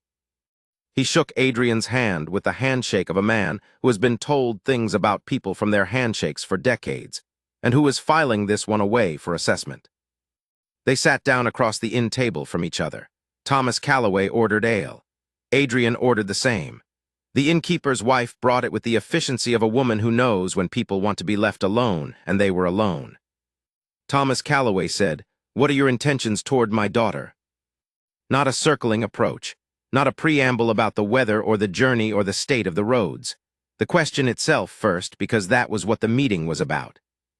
Adrian said, "Marriage if she will have me." Thomas Calloway looked at him steadily. "You have thought about this carefully." "I have thought about little else for 6 weeks," Adrian said. "Do you understand what this will cost her?" Thomas Calloway said. "Not what it will give her. I can imagine what it will give her, what it will cost." "I understand the broad shape of it," Adrian said. "I would not claim to understand the full weight of it because I have not lived it. I do understand that she would spend the rest of her life being assessed before she speaks, and that there are people who have already decided what she is and who will not revise their conclusions. I understand that the first years would be the hardest." "And can you make the first years bearable?" Thomas Calloway said. "I am not asking whether you can remove the difficulty. I am asking whether you can stand beside her while she manages it." "Yes," Adrian said. Thomas Calloway was quiet for a moment. He drank his ale. He set the cup down with the deliberateness of a man who is working through something. "She does not bend," he said. "She never has. I have 3 sons who bent when the work required it and who were the better for bending. She watched them bend and decided that was not her way. It has served her. It has also cost her." He looked at Adrian steadily. "If you are expecting to manage her into the forms your world requires, you will be disappointed." "I am not expecting that," Adrian said. "I am not offering that. I am offering her a situation in which she is what she is, and the situation accommodates it." Thomas Calloway looked at him for a long moment. The full assessment, the taking in, the honest accounting of what is in front of him. "Are you the sort of man who says what he means," he said, "or the sort who says what the moment calls for?" Adrian said, "I can tell you I intend to be the first kind. Whether I succeed at it is something you would have to observe over time. I am not in a position to prove it to you this morning, and I will not pretend otherwise." Thomas Calloway nodded slowly. He finished his ale. He set the cup down. He looked at Adrian across the table one final time with the eyes that were his daughter's eyes. Then, "You will do," he said. That was all. They shook hands. Adrian walked out of the inn into the October morning with the expression, he told me, of a man who has passed something that mattered to him very much. He came to the library where I was and said, "He said I will do." "High praised," I said. "From him," Adrian said, "I believe it is." November moved into the estate and the surrounding country with the particular quality of Midland's November. Gray and soft and cold, the bare hedgerows, the fields turning to the subdued colors of worked earth and dead grass, the sky the color of pewter from mid-morning until the early dark. The oaks along the avenue lost the last of their leaves and stood architectural against the sky, and the smoke from the village rose straight up in the still afternoons, and the whole landscape had the quality of a country settling in for the serious part of the year. The calls continued. He went on Tuesday and Thursday mornings and sometimes Saturday afternoons, and through them the thing that had been developing became, gradually, something settled, not in the sense of being arranged or planned, but in the sense of being real. They moved into the ease that comes when 2 people have stopped wondering whether the thing is happening and are simply in it. And the conversations deepened in the way that conversations deepen when performing has stopped on both sides. She told him about her father's forge, and what it had been like to grow up in the world of men who came in with their animals and their problems, learning to read people from the condition of their horses and the quality of their questions before they had said more than a few words. She told him about the specific winter. She was 13 when the coal ran out for 3 weeks in February, and her father worked the forge on wood and peat, and what he said about the difference in the fire, and how she had learned from that winter that there is always an alternative if you are willing to examine the problem from a different direction. He told her about the year his father died and the year after it, about what it meant to inherit not just the title and the estate, but the task of making right what had been made wrong, without the luxury of being angry about it. About the specific morning, he had gone through the accounts for the first time and understood the full dimension of what they contained, and had sat in the library for 2 hours without moving, because moving had seemed premature. They talked about what it meant to be good at a thing, and the difference between doing something well because it mattered and doing it because you had been given no choice, and about what it meant to choose something rather than simply be what you had been assigned to be. These were not conversations with a visible destination. They were conversations that went where they went and arrived somewhere neither party had planned to arrive, which is the sign of two people whose thinking improves in each other's company. The conversation I remember best from that month happened on a Thursday afternoon in the second week of November, when the light was failing early, and the forge fire was the best light in the room, and the three of us were on our respective benches with the comfortable ease of people who have spent enough time in the same room that the room has become, in some small way, theirs. Nora said, "What was it like the year your father died?" Adrian was quiet for a moment. The question surprised him. I could see this in the brief stillness before his response, the stillness of someone who has been asked something they were not prepared for. He answered personal questions of that kind extremely rarely, not because he refused them, but because they were not usually asked by the people in his life, who had learned not to ask, or were not asked genuinely, which is not the same thing. She had asked it the way she asked everything, directly, as a genuine inquiry because she wanted to know. He said, the first month was the management. There was a great deal to manage, the legal business, the family, the tenants, the accounts, which I had not yet seen and which were not what I had expected. The management was useful because it left no time for anything else. And after the first month, she said. After the first month, he said, there was the rest of it. The understanding of what had been left in what state, and what it was going to require to address it. And the specific loneliness of being 22 years old and being responsible for 300 families, and having no one with whom you could admit that you were 22 years old and frightened. She looked at him. Could you admit it now? She said. He looked at her. I was 22 years old and frightened, he said. Yes, she said. You were. She said it with the directness that was not without warmth, the directness of someone who receives a truth and treats it as what it is rather than managing it into something more comfortable. And now you are 32 and not frightened in the same way. Different frightened, he agreed. She looked at the fire for a moment. Outside the forge, the November afternoon was settling into dark. My father cried once, she said. When the second forge, he had a second forge he had built with my grandfather, the two of them together over 3 summers, part of every summer for 3 years. When it burned down, the summer I was 12. He had put 30 years into it between the two of them.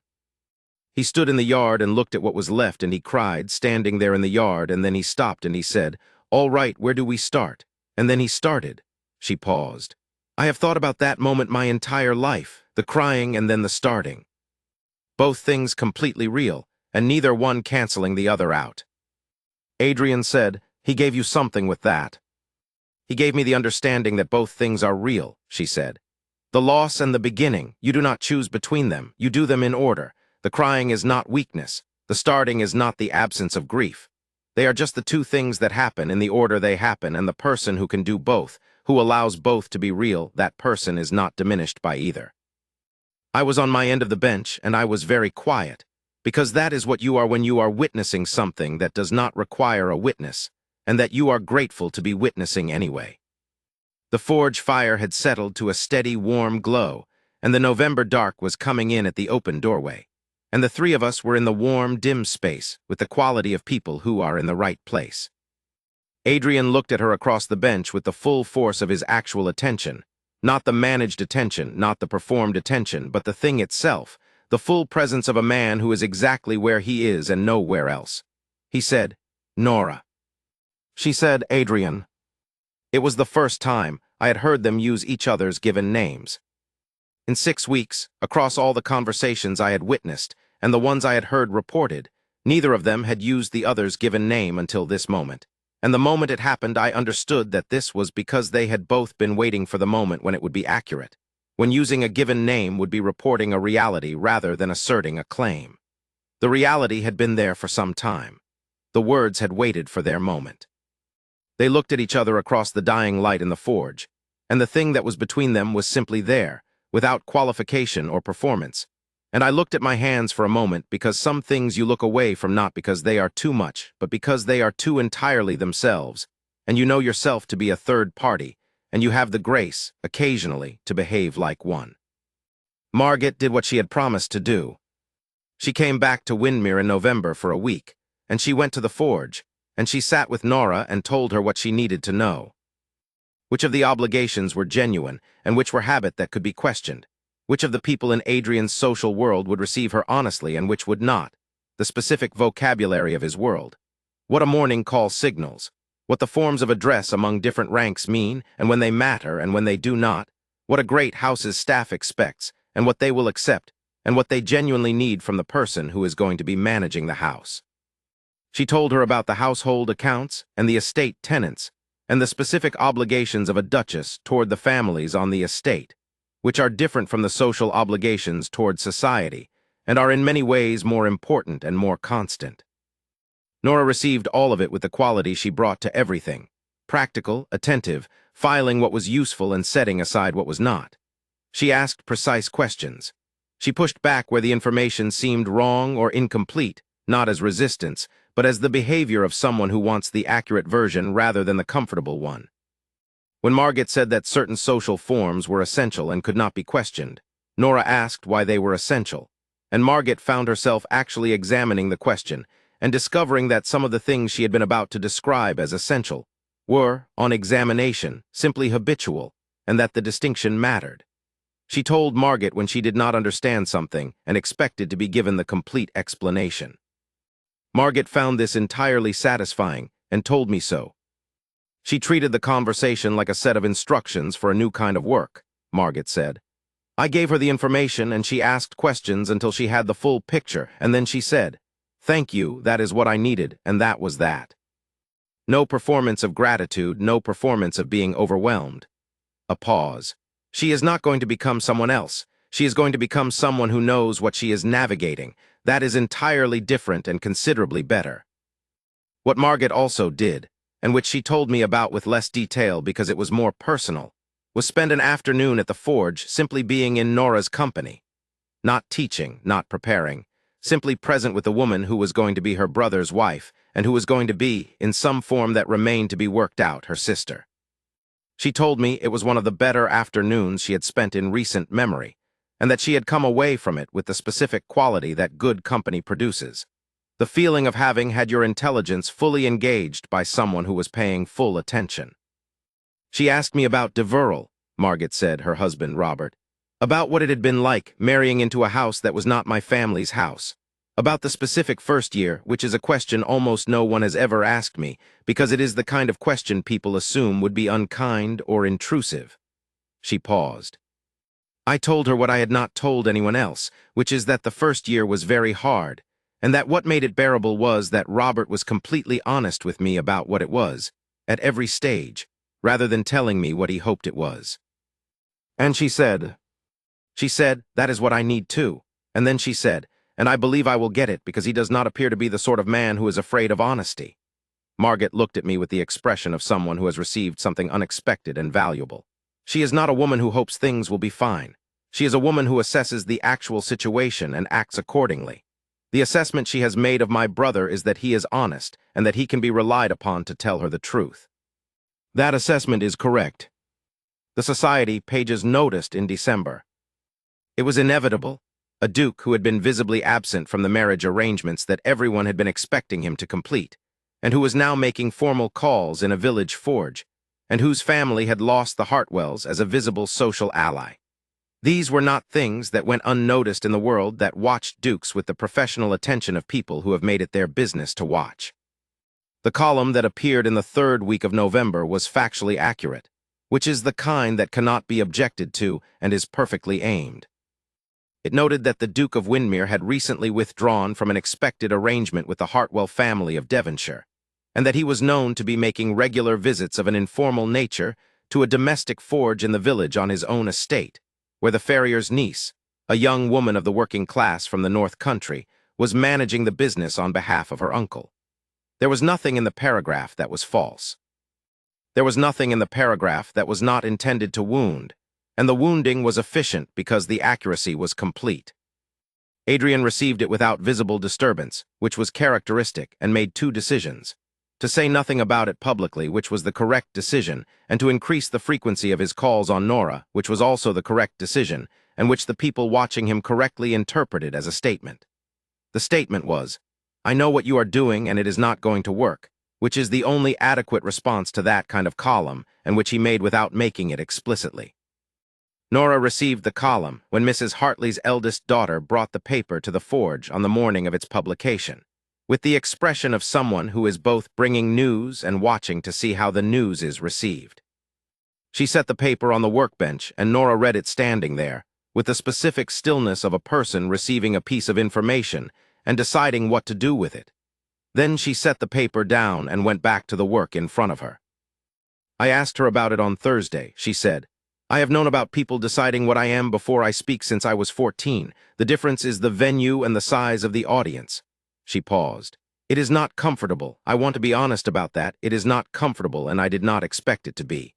But it is not stopping me from anything, and I think there is an important distinction between the two." "There is," I said. "I keep coming back to the fact that the people who wrote it and the people who read it are going to hold their opinions regardless of what I do," she said. "They have decided, and they are going to continue to have decided. The only opinions that are going to change are those of people who are capable of changing them, and those will change not because of anything I say, but because of what they see over time. So I am not going to do anything to address it except continue being what I am." She looked at me. "Is that the correct reasoning?" "It is exactly the correct reasoning," I said. "Good," she said. "Then I will continue with it." The Dowager met Nora at Wyndmere in the 3rd week of November. She came in the carriage, formal, in the dress she wore for official occasions, which communicated that she was fulfilling an obligation she had accepted without endorsing the terms of it. Nora arrived in the second best of her 2 good dresses, a dark green wool that was well-made and appropriate and not grand, because grand was not a register she possessed, and performing it would have been false.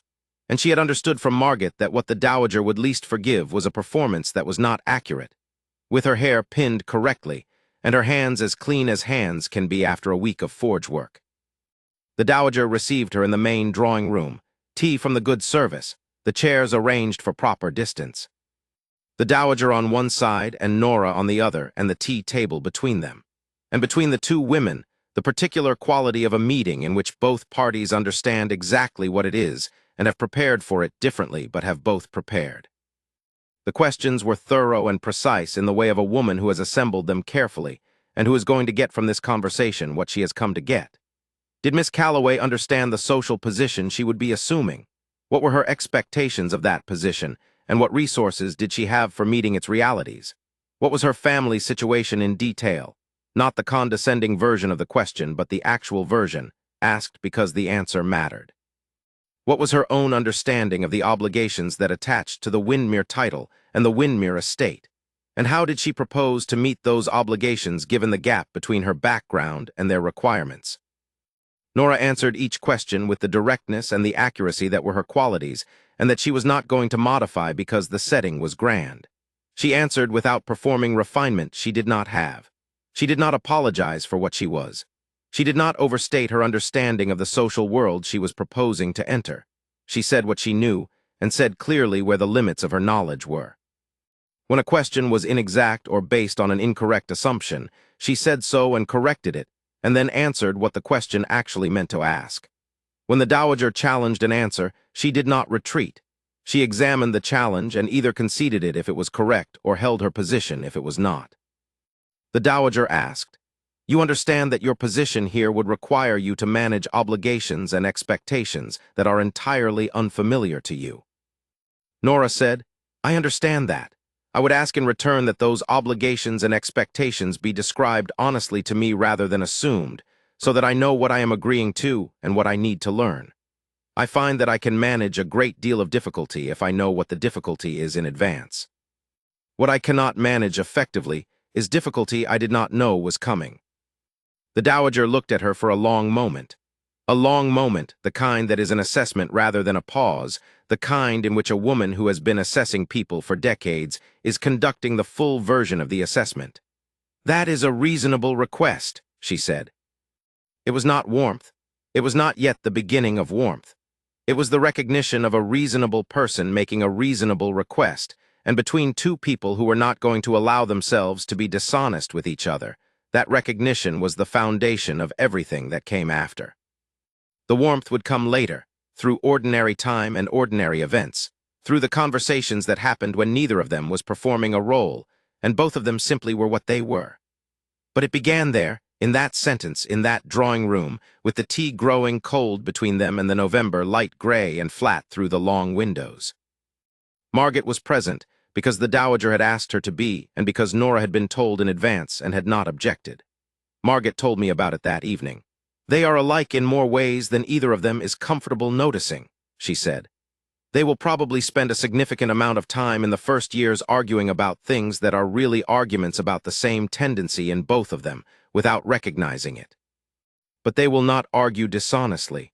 I do not think either of them is capable of dishonesty about things that matter." And the Dowager's verdict. Margaret was quiet for a moment. She said to me afterward, "She is not what I expected." I asked what she had expected. She said, "Someone easier to dismiss." She looked at me. Which is the Dowager's way of saying she could not dismiss her, which is, for the Dowager at this stage, quite a long way from where we started. The Dowager came to the forge. She came on a Tuesday morning in January, in the estate's smaller carriage, alone except for the coachman. She had told neither Adrian nor Margaret nor me that she intended to go. She had simply gone, which was unusual for a woman who announced most of her intentions in advance, and the unusualness of it was itself a communication about how the visit was meant to be understood. Not as an official assessment, which had already happened in November, but as something more personal that she had decided on privately and intended to conduct in her own way.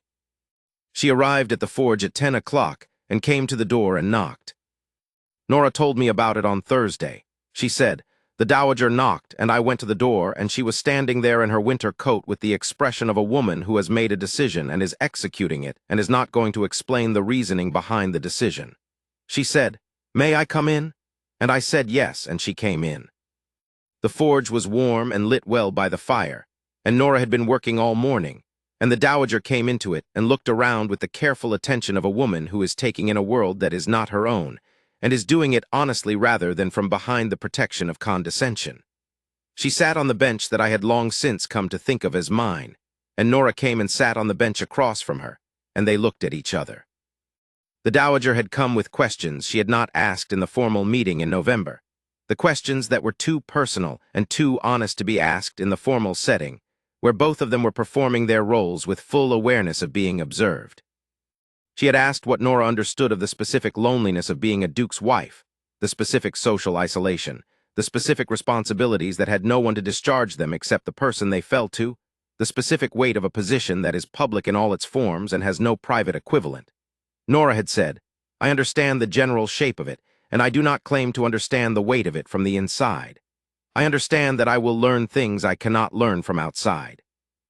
I understand that learning them will cost something, and I am prepared to pay the cost." The Dowager had said, "You are not frightened," and Nora had said, "I am rather frightened. I am simply not going to be stopped by it." The Dowager had been quiet for a moment. Then she had said, "I was frightened when I married his father." And Nora had said, "Was it worth it?" And the Dowager had said, after a pause that had in it everything the pause needed to contain, "Yes, it was the best thing I did." Nora told me this, and then she was quiet for a moment, and she said, "I think she came to tell me that, to tell me the fear is part of it and the worth is also part of it, and that the two things do not contradict each other." She paused. "She has not approved, but I think she has stopped opposing." "Yes," I said. "That is not a small thing," she said. "No," I said, "for the Dowager that is quite a large thing. She does not stop opposing things lightly." December came with the particular weight that late autumn carries in the Midlands, gray and close and early dark, with the feeling that the year is completing something it began a long time ago and is very nearly finished with it. The estate roads turned to mud, and the forge stayed warm and Wyndmere Fell settled into its winter habits. The shorter days, the longer evenings, the particular quality of a country that has drawn in on itself and is doing the quiet interior work of winter. Adrian went to the forge on a Wednesday afternoon in the second week of December. He told me about what happened that evening, sitting by the billiard room fire with the expression of a man who has just laid down something he had been carrying for a long time, and I am going to set it down as he told it. He arrived to find her banking the fire at the end of the day, the careful process of reducing a forge fire for the evening without losing it entirely, because a properly banked forge fire can be brought back in 30 minutes in the morning rather than starting from cold, which is a significant difference on a December morning. She was working with the practiced attention of someone who does this every day, and who does it as carefully on the 100th occasion as on the first, because the forge fire is not a thing you can afford to be careless with on any occasion. The light inside was warm and the light outside was failing, and the two lights made the particular quality between them that a warm interior space has when the world outside is dark, the quality of shelter, of being in the right place when the wrong place is cold. He stood in the doorway for a moment, watching her work by the light of the fire she was managing. She looked up and saw him. He said, "I would like to ask you to marry me." She set down the poker carefully. She turned to face him. "I know," she said. "That is not quite an answer," he said. "No," she said, "it is not." She looked at him for a long moment, the full force of the direct regard, the regard that takes things in as they are without the filter of what one would prefer them to be. "I am aware of what I would be agreeing to," she said. "The difficulty, the years of being assessed before I speak, the social position, and I want to be clear that I am not thinking about the social position in its comfortable aspects, which do not particularly interest me, but in its genuine obligations, which I take seriously. The family situation, which has been difficult and which will continue to be difficult in certain respects for some time." "Yes," he said, "all of that is accurate." "And I am aware," she said more quietly, "of what you are actually offering, which is not any of those external things. Those are the forms the thing takes, and they are real, but they are not the thing itself." She looked at him with the steady attention that was hers. "The thing itself is a man who comes to a cold forge in October to talk about bellows temperature and stays an hour because the conversation is worth staying for. A man who tells me what he is actually thinking rather than what the situation requires him to think. A man who learned to do a thing he did not know how to do rather than finding someone else to do it, and who tells me so without either pride or false modesty." He said, "That man comes with all the rest of it." "I know," she said, "I know the whole of it." She paused. "And the whole of it comes with someone who will not perform the forms without meaning them, and who will tell you when she thinks you are wrong, and who will not be arranged into shapes that are not her own, even when those shapes would be more convenient for everyone around her." "I am not afraid of that," he said. "You should be slightly afraid of it," she said, the territory adjacent to a smile fully present. "I am quite firm." He looked at her across the warm, dim forge with the December evening coming in at the doorway and the village going about its quiet business beyond the gate. He said, "Nora Calloway, will you marry me?" She looked at him for a long moment. Long enough that the question had to exist in the air between them without any support from him, without any pulling or pressing, simply present as what it was. Then she said, "Yes." He came to me that evening. I was in the billiard room because I had expected him to come there when the thing had happened, which is where we always went. He said, "She said yes." He said it with the expression of a man from whom something heavy has lifted, not all the weight, because the weight that remained was considerable, but the central thing, the thing he had not known how to carry and could not think his way past, had come to rest where it belonged. I said, "I know." He said, "How? I only just—" "Fenwick's nephew," I said. "And I may have been in the lane at a particular moment." He sat down, and I poured brandy, and we sat by the billiard room fire for an hour, and said almost nothing, because there was nothing that needed saying that had not already been said, and the occasion seemed to require the companionable silence of two people who have been friends for 20 years, and who understand that some things do not require words. The months between December and the March wedding had the quality of things that are both difficult and necessary. The kind of months that you do not entirely enjoy at the time, and that you understand, looking back, were the essential work of the thing rather than the delay before the thing. The Hartwell situation produced consequences as predicted. 2 social withdrawals, which were predictable and had been predicted. 1 very pointed letter to the Dowager from an old friend who felt strongly about the abandonment of Lady Cecily. The Dowager answered it correctly and did not show it to Adrian, which was the right response on both counts. Several parliamentary relationships that required patient renegotiation, because the political and social worlds overlap in the way that all worlds overlap in a county where the same families have been the relevant families for 300 years. None of it was without cost. Adrian did not pretend it was. There was also the specific difficulty of the weeks after the engagement was publicly known, in January, when the society columns returned to the subject with the interest of people who have been watching something develop and now have a confirmed conclusion to write about. The columns were, again, factually accurate. They were also, again, precisely aimed. The engagement of the Duke of Wyndmere to the niece of a working farrier was not. The columns suggested in various forms and with varying degrees of directness the kind of engagement that a man of his position was expected to contract, and the withdrawal from the Hartwell arrangement was not. The columns further suggested the kind of behavior that the families of marriageable daughters could view with equanimity. There were, one column noted, 17 daughters of suitable family in the 3 relevant counties, and the Duke of Wyndmere had managed to overlook all of them in favor of a woman who was, at the time of their acquaintance, wearing an apron and holding a hammer. This last detail, the apron and the hammer, appeared in 3 separate columns with the same quality of being mentioned as though it were a fact that spoke for itself. It was, I will say here, a fact that spoke for itself, but it spoke in a more complicated direction than the columns intended. The apron and the hammer were there because the woman wearing them was doing the work she was doing, and the work she was doing was the reason a person of intelligence and judgment had found her remarkable, and the remarkableness was the reason what followed had followed. The columns recorded the surface of the story with accuracy and missed the substance of it entirely, which is what columns generally do. Nora read them without comment and without visible disturbance. She read the 3rd one in the cottage at the forge, where she was still living until the wedding, and she set it down and went back to the accounts she had been going through, the accounts of the forge business, which she had been keeping with the same precision she kept everything. And when I went on Thursday, she told me she had read it and had found its inaccuracy clarifying. I asked what inaccuracy she meant. She said, "It describes me as though the forge and the work and my father's trade are things I should be embarrassed about, and am pretending not to be embarrassed about. As though the dignity I appear to have in the situation is a performance of dignity rather than the actual absence of embarrassment." She looked at me steadily. "I have never been embarrassed about any of it," she said. "I am not performing the absence of embarrassment. The absence is real. And the fact that the column cannot tell the difference suggests that the column is not very good at telling things apart." I said, "It is not." She said, "Then I will not spend further time on it." I told this to Adrian that evening. He was quiet for a moment and then he said, "That is exactly right." I said, "I know." He said, "She is better at this than I am." I said, "She is better at some of it. She is not better at managing the parliamentary situation, which you are managing correctly." He said, "I can manage the parliamentary situation.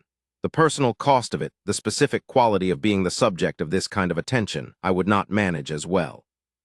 I said, "Probably not." He was quiet again, then he said, "I am very grateful she is going to marry me." I said, "Yes." He said, "I mean that with full weight." I said, "I know you do." And I do. He proposed the drainage amendment himself, in the form and with the credit that Nora had recommended, brought forward in early February, attributed in the parliamentary record to the concern raised by the member for the adjacent county, whose limestone substrate observation had been the occasion for the amendment. The member voted with him and said afterward in the lobby that it was an admirably comprehensive bill. He looked across the lobby at Adrian when he said it, and Adrian looked back with the expression of a man who is not going to say the obvious thing, because the obvious thing does not need saying. On the way home from London that week, Adrian told me about the lobby exchange and then said, "The amendment would not have happened without her." I agreed. He said, "She will not know that her contribution produced that result." I said. She will know when you tell her. He said, yes. And he told her the following Thursday at the forge, and she received it with the expression that was her version of being pleased and said, I am glad the correct argument reached the correct person at the correct time. And that was all she made of it, because the work was its own satisfaction and did not require additional recognition.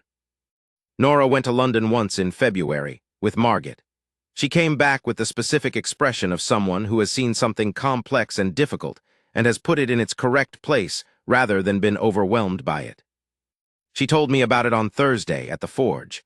The specific rooms, the specific people, the specific moments when she had felt the distance between her world and his world most acutely, the dinner at the Devereths, where she had known perhaps a third of the references, and had spent the first hour tracking the vocabulary of the room rather than engaging with it directly, which was its own kind of effort.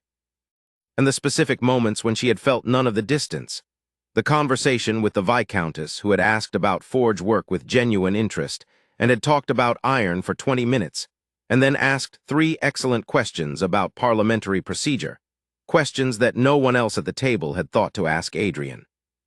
I had assumed, she said, that the people with the most elaborate social forms would have the least genuine curiosity. I was wrong about this. Some of them have elaborate social forms and genuine curiosity, and the two things turn out not to exclude each other. She paused. I am going to revise my assumption that the category tells me very much about the person. That is a useful revision, I said. Most revisions are useful, she said. I try to revise regularly.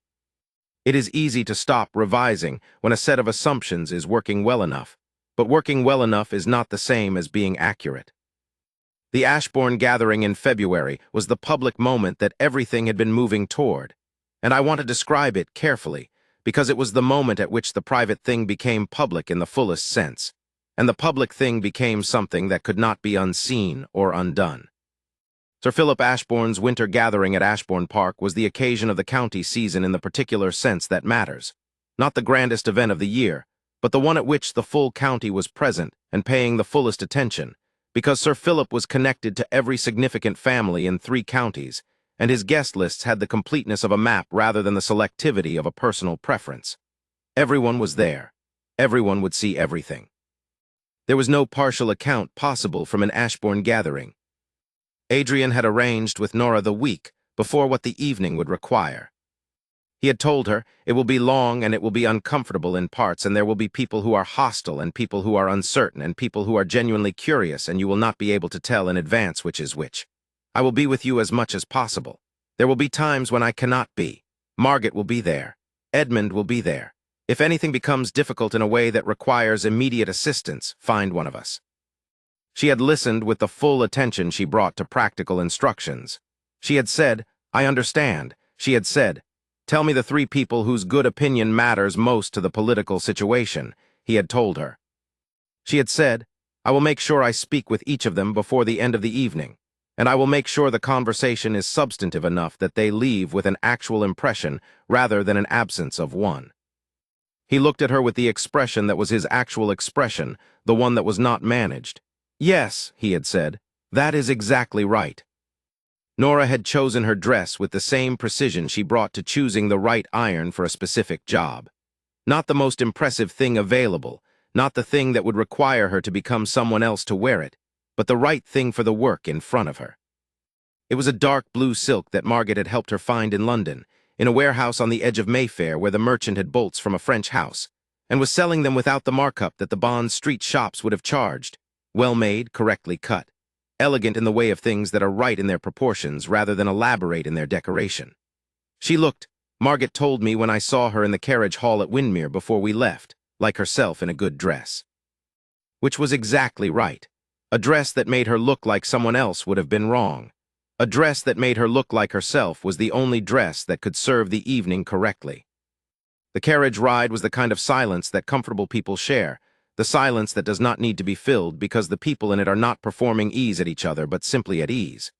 She looked out the window at the February countryside, bare and gray and still, the fields stripped of their summer abundance, and lying in the particular beauty of winter farmland, the hedgerows skeletal, the occasional copse standing dark against the pale sky. He looked at her, which she knew, and which she allowed without comment because it was what it was and did not require commentary. "Stay beside me when it is possible," she said, not a request for reassurance. A practical instruction from someone who is planning an evening with the care of someone planning a campaign. "When it is possible," he said.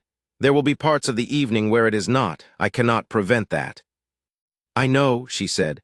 "I am not asking for every moment. I am asking for the ones that are available." "You have my word," he said. She looked at him then directly with the full steadiness of her regard. "I know I do," she said, simply, as a fact she had assessed and placed. The hall at Ashbourne Park was warm and fully lit and occupied by the full county in its best dress, and they registered the arrival of the Duke of Wyndmere with Miss Calloway on his arm in the way that rooms register something unexpected. A very brief pause in the collective movement, a recalibration of attention, and then the resumption of ordinary behavior with the direction altered. The room did not stop, it adjusted, it went on, but it had seen. Nora walked in with the quality that was entirely and always hers. Present, unhurried, her eyes taking the room in directly without either challenge or performance, herself in the full sense and in this particular place for the first time. She looked at the room the way she looked at everything, as a thing that is what it is and that she is interested in understanding as it actually is, without the filter of what she would prefer it to be. The Dowager was in the far corner of the hall, in the position that allowed her to see the whole room, which was deliberate and characteristic. Margaret was in the second group from the door, positioned where she could be reached if needed. I was beside Margaret. "She looks entirely herself," Margaret said quietly. "She always does," I said. "Yes," Margaret said, "that is the point." For the first hour Nora moved through the room, with Adrian when he was beside her, without him when the evening pulled him elsewhere, with the specific quality of a person who has prepared for an evening without knowing all of its particulars, and who is meeting the particulars as they come. She was introduced to people, and she received the introductions with the directness that was her quality, looking at people, speaking to them, answering their questions precisely, and asking her own. Some of the people she met were visibly uncertain what to do with her. She was clearly not the social type they had a category for, and the absence of a ready category was, for some of them, the occasion for visible recalibration. Some were visibly curious in the honest sense, the curiosity of people who are genuinely interested in what is in front of them. Some were visibly hostile in the managed form that a certain kind of social hostility takes. Not open, but present in the small tightening of expression, the half-second delay before the courtesy, the quality of eye contact that is technically maintained and is doing something other than connecting. Nora received all of them with the same quality she received everything. She did not adjust herself for the hostile ones. She did not perform warmth for the curious ones. She was simply what she was in each exchange, and the exchanges sorted themselves accordingly. She spoke with each of the three people Adrian had named. I was close enough to observe the conversation with the first, a magistrate from the next county whose good opinion mattered to the parliamentary situation, not close enough to hear all of it, but close enough to see what kind of conversation it was. It was substantive. She was asking him something, I could tell from his expression, which was the expression of someone whose intelligence has been engaged rather than merely addressed. And his answer was direct and extended, and hers in response was equally direct. And by the end of the exchange, the magistrate had the expression of a man who had talked about something that mattered to him and had been genuinely heard. He looked, when she moved away, like a man who is revising an assumption. The incident near the supper room I was close enough to observe, but too far to hear. I saw the group of three women, two of them connected by marriage to the Hartwell family, and I saw the remark, something said at the volume of being overheard without technically being addressed to the person it was about. And I saw the ripple in the group, the suppressed reactions, the small performance of people who have said the thing they meant to say and are waiting to see what it does. And then I saw Nora, who had been 3 feet away, stop.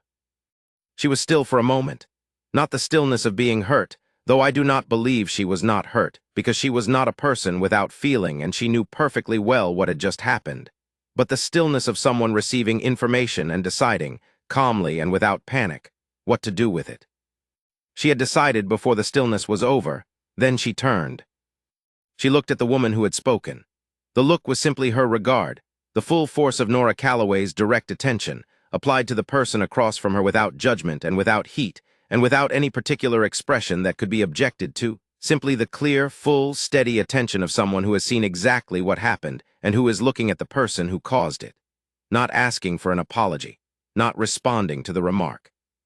Simply seeing the person as they actually were in this specific moment without the filter of pretense. She sustained it for 5 seconds, perhaps 6. The woman found somewhere else to be. Nora did not look satisfied. She did not look triumphant. She looked like a person who has done what the situation required and is now going to continue with the evening, which is what she did. Adrian was beside her in the next moment. I did not see him cross the room. He was simply there in the way of someone who has been watching something very closely and who cannot not act when it requires acting. He offered her his arm without speaking. She took it without speaking. She looked up at him. He looked down at her. I have tried many times to describe this particular moment, and I have never felt I have managed it accurately. He looked down at her with the whole of his face present. Not the Duke's face, not the managed face, but the face of Adrian Gresham, which is the face of someone who has an interior life of considerable depth and who very rarely allows it to be seen and who is, at this moment, not only allowing it but offering it, entirely and without reservation to the person in front of him. Not managing her response, not performing his emotion, simply present with her as who he actually was. And she looked up at him with the opening of hers, the warmth behind the directness, the specific quality that was her version of the same interior presence, entirely herself and also in this moment entirely his. Both things at once, neither canceling the other out. Neither of them spoke. Nothing needed to be added. They walked together into the center of the room, and the room adjusted again, and the evening continued. The Dowager across the hall watched them go. I watched her watch them with the attention I had been paying to her since October, and in her face I saw the thing I had been waiting to see since the library in October when she had said your father would have done the same thing. Not warmth, not yet, but recognition.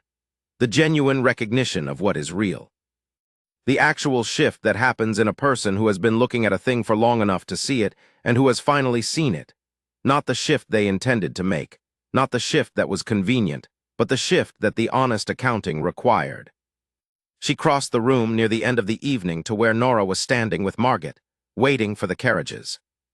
She said, the woman by the supper room has poor manners. Nora said, she does.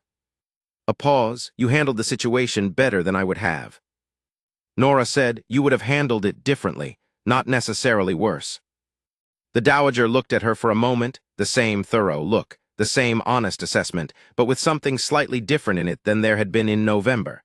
Something that was not warmth but was the territory from which warmth is visible. You do not need my approval, she said. Nora said, no, but I would not mind it. I watched the Dowager receive this. I watched something move in her face, small and careful, and not to be called warmth quite yet, because warmth would come later and be earned on both sides over months and years of ordinary time. But the beginning of the concession of possibility, the thing that has to happen before warmth can happen, the honest acknowledgement that what is in front of you is worth your genuine attention. She did not say anything else. She turned and went to speak to Sir Philip Ashbourne, but something had changed. Something that had been closed had become not open but ajar, and it did not close again. The wedding was on the 12th of March. The morning arrived with the smell of it before it arrived with anything else. New snow and new grass in equal parts.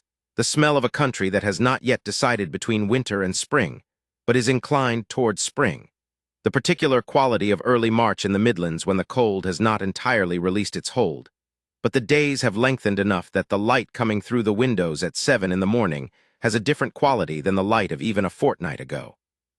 The ground outside the house was hard with the small frost that had come in the night, but the sky above the frost was clearing toward the kind of March blue that belongs to days that are going to be better than they started, and the oaks along the avenue were showing the first swelling of buds, not leaves yet, but the beginning of the announcement that leaves were coming, the promise rather than the fulfillment. I had slept well, which I mention because sleeping well the night before an important occasion is an indicator of something about the relationship between your peace of mind and the occasion, and my peace of mind was complete. What was happening today was right. That is not always true of important occasions, and when it is true, it has the quality of simplicity. There is nothing to manage, nothing to weigh against anything else, nothing to worry about in any direction that has substance. What is right simply proceeds. I dressed carefully because the occasion required it, and went down to breakfast and found Adrian already there. He was at the table with coffee and a piece of bread he had not touched, looking out the window at the morning with the expression of a man who is exactly where he is and nowhere else. Not the managed expression, the actual one. "Good morning," he said when he heard me come in. "Good morning," I said. I poured coffee. I sat. We were quiet for a moment with the companionable quiet of two people who have been friends for 20 years, and who understand that this morning is not a morning that requires extensive preliminary conversation. "Are you well?" I said. "Yes," he said, simply. The word contained a great deal. We ate breakfast without talking much. It was not a silence that needed filling. It was the silence of two people who are waiting for a thing to begin and who understand that the waiting is part of it and is not in any way wasted. At 9:30 we went to the church. The church at Wyndmere was a stone church of the kind that has been in continuous use for 600 years, and which carries in its stones and its air and its particular quality of quiet all the accumulated weight of the occasions it has contained. Baptisms and funerals and confirmations, and the particular silence of a church that has been a church for 600 years, which is not quite like the silence of any other kind of room. On the morning of the 12th of March, it was lit inside with candles. The natural light through the high windows supplemented by the warm, moving light of the candles along the nave, which at this hour had the quality of making the stone interior warmer and closer, and more particular than it was in ordinary daylight. The church was full. Thomas Calloway in the front pew on the left side, in his best coat, which was a good coat, the coat of a man who dresses well on the occasions that require it, with his large work-scarred hands folded in his lap, and the expression of a man who has arrived at the right place by the right means and who knows it. He had the expression that I have come to associate with genuine satisfaction rather than performed satisfaction. Not the wide smile of someone who is performing happiness for an audience, but the particular quiet quality of a person who is simply glad. He was simply glad. The kind of glad that comes from having done the right thing, which in his case was trusting his daughter's judgment, meeting the Duke of Wyndmere at an inn at 9 o'clock and asking the right questions and receiving the right answers and saying, "You will do." The Dowager in the front pew on the right side, straight-backed, composed in the best of her winter dresses, which was a dress of considerable quality and which she wore with the precision of a woman who understands that clothes are a form of statement and who makes statements deliberately. Beside her, Margaret. And at some point in the course of the morning, I noted the moment but cannot place it precisely in the sequence of events. Margaret's hand was in the Dowager's, and the Dowager's hand was not withdrawn. Between those two front pews, the aisle of the church, and the flagged stones worn smooth by the passage of 600 years of feet, and the March morning light coming through the high windows at the particular angle of early morning in March, and the distance between the two worlds that were, in the next half hour, going to be permanently connected. I stood at the front with Adrian. He stood straight and still, and watched the door with the expression of a man who knows precisely what is coming, and who is glad to be the man it is coming toward. Not the managed gladness that is a social expression, but the actual gladness of someone who has arrived somewhere that is genuinely his and knows it. The gladness that has in it both the present moment and the understanding of what the present moment represents. The culmination of something that began in a cold forge in October, and that has been, in the months since, the central thing around which everything else has arranged itself. The light from the candles and the light from the high windows together made the particular quality of light that a stone church has when it is full and lit, and in use, warmer than daylight, steadier than candlelight alone, the kind of light that seems to come from the walls themselves as much as from any particular source. I said, "Are you well?" He said, "Yes," the same word as at breakfast with the same weight in it. The organist from Coventry, who came for the significant occasions, who had come for Adrian's parents' marriage 37 years before, and who would come for other occasions in the future, and who brought with him the particular quality of a musician who understands that the instrument and the space are one thing, began to play. The particular quality of organ music in a stone church is not like organ music anywhere else. It fills the space so completely that the distinction between the music and the air seems briefly irrelevant, and then it leaves room within its fullness for the human voice, when the human voice comes, to be heard. The door opened. She came in on her father's arm. The dress was ivory silk with green embroidery at the cuffs and along the hem, and at the low neckline, the same silk Margaret had helped her find in London, made in the north by the seamstress who had been making the Calloway family's formal clothes for 20 years, because she had wanted the dress made by someone who knew her rather than someone who knew only what a duchess's wedding dress should look like. The seamstress had known her since she was 12 years old and had made her confirmation dress, and had made the dress she had worn to her eldest brother's wedding, and understood the specific dimensions of what Nora was and was not, and the dress was accordingly exactly right. Well made, correctly cut, elegant in the way of things that are right rather than things that are elaborate, with the green embroidery that was the one decorative note, placed with the precision of someone who understands that decoration should say something rather than simply be present. Her hair was dressed by her own hand, which was characteristic and which I had thought before I saw it might be a mistake, because hair is a thing that other hands are often better with than one's own. I was wrong. She had dressed it with the same precision she brought to everything she did with her hands, correctly, without any element of pretension or performance, arranged as it was and not as some other version of itself. She looked like herself. She looked like herself in the dress that was right for this morning, on this morning, walking into this particular church on her father's arm. She walked the length of the nave with the quality that was always and entirely hers, unhurried, present, looking at the man at the front of the church. Not looking at the guests who turned to see her, not looking at the flowers that Margaret had arranged the previous afternoon, not looking at the familiar walls of the church she had visited twice in the preceding week because she wanted to know the ground she would be walking on. At the man at the front of the church, with the full and clear and steady regard that was the most characteristic thing about her, the regard that went all the way to what it was looking at and did not stop short of it. She came to stand beside him. He looked at her, she looked at him. The vicar, who had been a patient man for 30 years, and who had learned in 30 years to distinguish the genuine article from the performed one within the first 30 seconds of any ceremony he presided over, said the words that have been said in this church for centuries. The particular words of the English marriage service, which have the weight of repetition without losing the weight of what they mean, which is a kind of literary miracle that most things cannot manage. The church was still. The candles burned. The March light came through the high windows at the angle of early March in England, pale and clean and particular, the kind of light that makes the stones of old churches look as though they have been there since before light itself and will be there long after. The question that is always asked at this point in the service was asked, and there was the held breath of a room full of people who understand they are witnessing something real, the particular quality of collective held breath that is different from the ordinary silence of a room. And then Adrian said the words, and Nora said the words, and he put the ring on her finger. He looked at her then, with the whole of his face.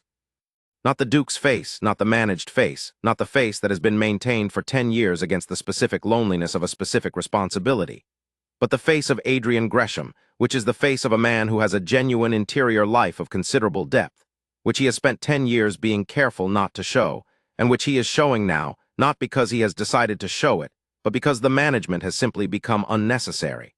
The wall he built is down. Not torn down, it did not need tearing. It simply became, at some point in the past several months, something that was no longer needed, and things that are no longer needed tend to become unavailable, and so the face that was always there behind the management is simply there.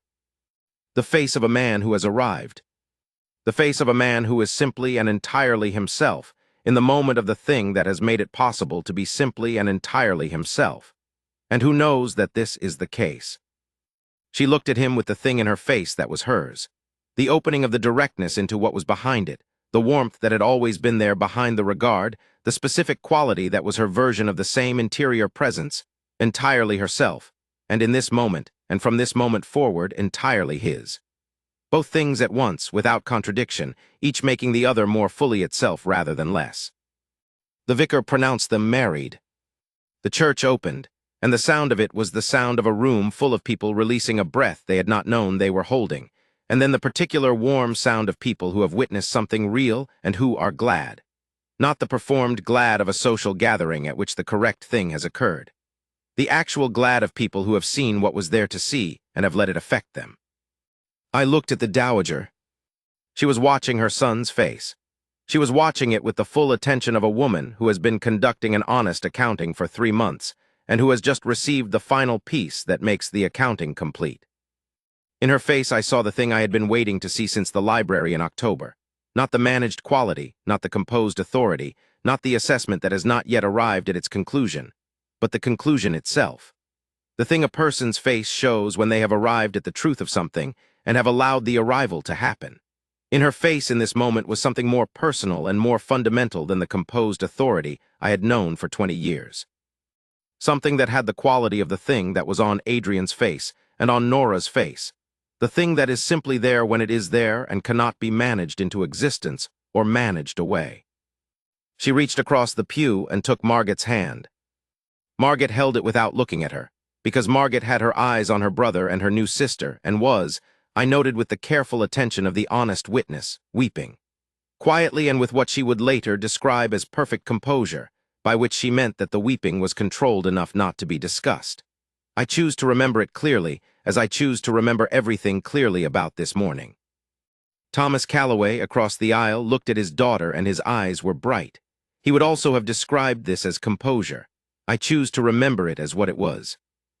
There was a moment, after the vicar had concluded the service, and before the church emptied onto the path, when the whole company was still in the nave, and the March light was coming through the high windows, and the candles were still burning, and the particular quality of the morning was at its fullest. In that moment, I looked across the church at the people in the front pews on both sides of the aisle. Thomas Calloway, who had brought his daughter to this church on his arm and given her to the man at the front of it, sat with his hands in his lap and his eyes on his daughter with the expression of a man who has done the right thing and is experiencing the specific peace that comes from that. He was a man whose life had been built on the knowledge of whether iron was good or whether it was not, of whether work was sound or whether it was not, of whether a person could be relied upon or whether they could not, a man whose judgments were grounded in evidence, because iron does not respond to wishful thinking. His judgment in this case was that the man he had met at an inn on a Wednesday morning and spoken with for 2 hours was a man who could be relied upon. Watching his daughter now, he looked like a man whose judgment had been confirmed. He looked like a man who was simply glad. The Dowager had Margot's hand.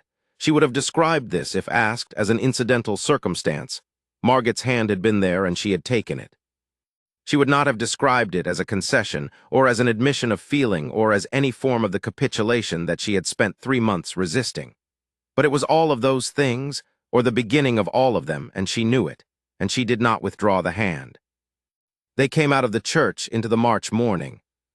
The light was the pale gold of early spring, the light of a morning that has cleared as it promised to when it began, and the village of Wyndmere was going about its business on a March morning as it had been doing for 300 years. The blacksmith shop, the forge, was visible from the church gate if you looked in the right direction, 100 yards down the lane and across. Its door open even on this March morning, because a forge door is usually open when the fire is going, and the forge fire at Wyndmere was going. Someone in the village had lit it that morning, as someone lit it most mornings, because the work of the estate and the coaching road and the farms and the mill and the church did not stop for weddings. The oaks at the end of the avenue were showing the first green of the year, not leaves, but the swelling that is the announcement of leaves, the visible statement that the thing which happens every year and is always, when it happens, a small miracle, is about to happen again. Adrian Gresham walked out of the church with his wife beside him. He walked with the straightness that had always been his, the physical authority that had contributed to the impression of coldness, and that now, in combination with the expression that was fully his and entirely present, had a different quality entirely. Not the authority of a man behind a wall, but the authority of a man who is simply himself, fully and without reservation, in the place that is his. She walked beside him with the quality that was always and entirely hers. Margot was beside me in the doorway. She was watching them go, him with her hand on his arm and his hand covering hers, her with her face turned slightly toward the pale spring sky, both of them with the quality of people who have arrived somewhere and know it. Margot watched them for a long moment, then very quietly to herself as much as to me. He is the most feared duke in 3 counties. I waited, and she is the only person he has ever been simply afraid to lose, she said. I said nothing. There was nothing that needed adding. I am an old man now, writing this in the winter of 1866, in the library at Halsworth where I have spent most of the past decade, and where I have spent this particular winter going through the correspondence of 30 years and finding in it a record of a life that has contained more than I remembered and less than I would have wished, and a great deal that I would not have traded for anything. I have watched the marriage of Adrian and Nora Gresham for 30 years from the particular position of the person who was present at the beginning, who sat on a bench in a cold forge in October of 1834, and watched a woman work iron with the complete and unself-conscious competence of someone who is exactly what she is, and knows exactly what she is doing, and who understood from that first morning that what was in that forge was rare, and that what was happening between the two people involved was the kind of thing that changes what comes after it. In 30 years, it has been what it appeared to be in that first October. This is not a small thing. Most things, when you have examined them for 30 years, reveal the distance between what they appeared and what they were. This one has revealed, if anything, that the appearance was an understatement. The Dowager warmed. It took time, and the time was real time in which real effort was made on both sides, and I do not want to make it sound simpler than it was. There were arguments in the first year, mostly about things that were on the surface about household management or social obligation, and were at a deeper level about the same stubborn quality in both women expressing itself in two different registers. The arguments were conducted honestly, which was itself a form of respect, and they ended in the way that arguments between two honest people who are not willing to be dishonest with each other tend to end. Not in complete agreement, but in a mutual understanding of where the disagreement actually was, and a determination to find accommodation without pretending the disagreement did not exist. The warmth came through small things, as warmth usually does when it comes to people who are constitutionally inclined toward directness rather than sentiment.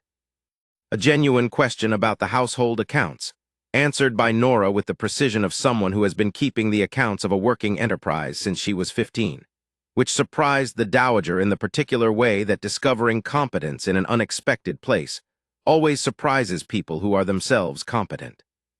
A long conversation about the kitchen garden that began as a question about what to plant and became, as the hour extended, a conversation about soil and season, and the specific quality of what grows in clay versus what grows in sand, which turned out to be something both women cared about and understood well from different angles. The Dowager from a lifetime of having a kitchen garden and attending to what it produced. Nora from the specific agricultural understanding, that is part of managing any working property that includes land. The specific October afternoon when the Dowager's horse threw a shoe on the lane 3 miles from the house, and Nora was riding the same lane in the opposite direction, and they walked back together with both horses, 2 miles, in the October rain, talking about whatever two people talk about when they are walking 2 miles in the rain with horses, and have run out of things to avoid discussing. I do not know what they talked about on that walk. Neither of them ever told me. But the Dowager came back from it with a slightly different quality to the way she spoke of Nora, and Nora came back from it with a slightly different quality to the way she spoke of the Dowager. And the different quality was the quality of two people who have been through something together and have come out of it having acknowledged, without saying so explicitly, something they had not previously acknowledged. She died in the winter of 52, the Dowager, after a short illness that was nevertheless not a surprise, because she was 79 years old and had been declining slowly through the autumn, and the decline had the quality of a thing that was running its course rather than a thing that had been interrupted. Nora sat with her for 3 days at the end, because that is what you do when someone is dying and you have been their daughter for 18 years, regardless of what the first year was like. Adrian found them when it was over, Nora still seated beside the bed, in the chair she had occupied for the most part of 3 days, with the Dowager's hand still in hers. And he came to me that evening and told me this with the face that was always his actual face by then, the face that had stopped needing management because the situation that had required the management had been resolved 2 decades before. He said, she was not alone at the end.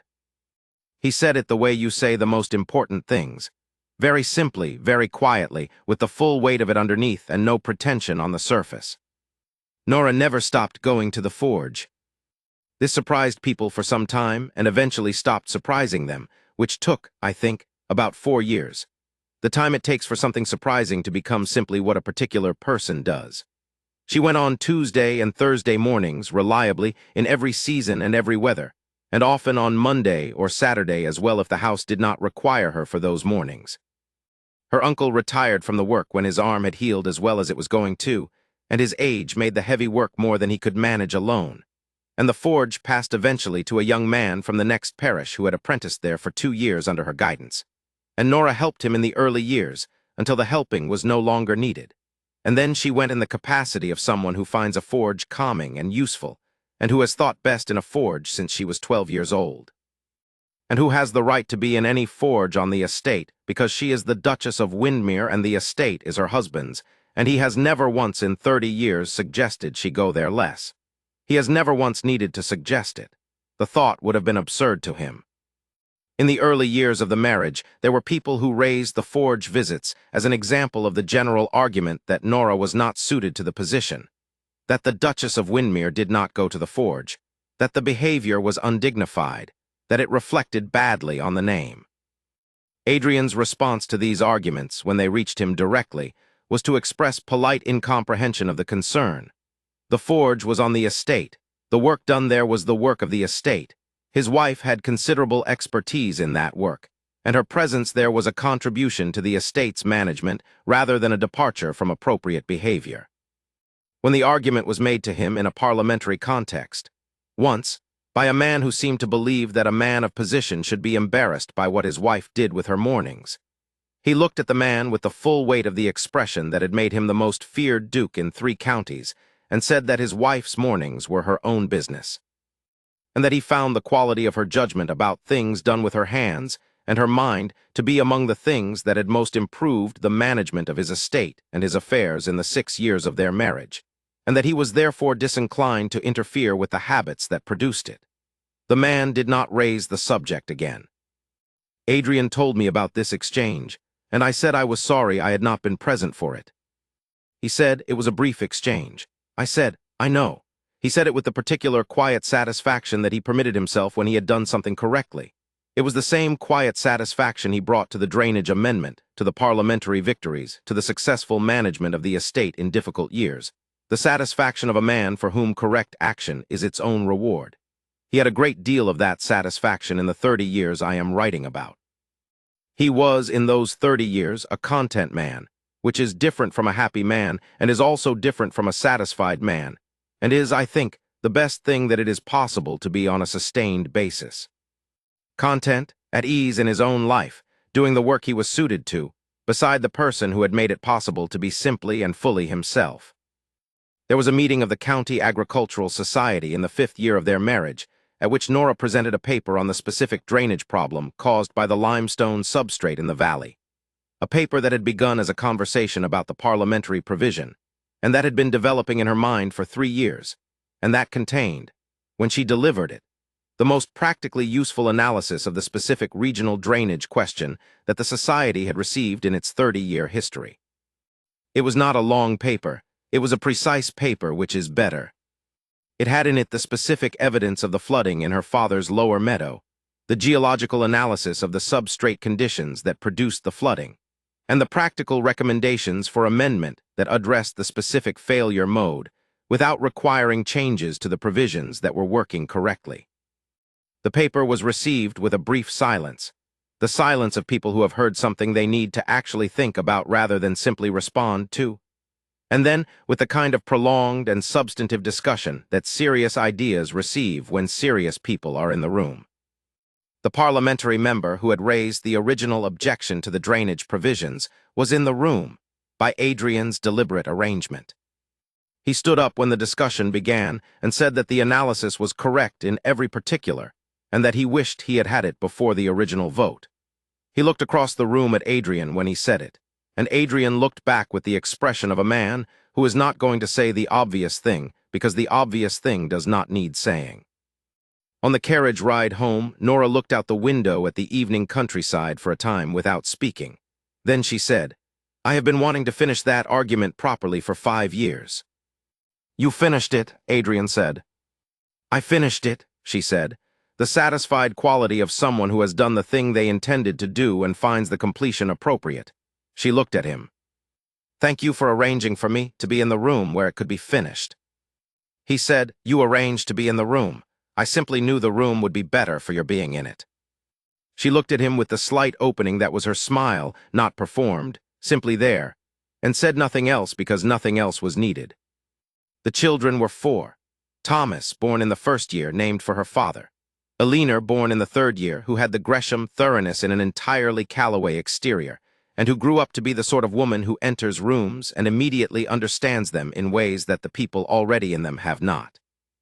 James, born in the 6th year, who had the Callaway directness and the Gresham patience, and who became, in due course, a land agent of considerable reputation, and no interest in being a duke.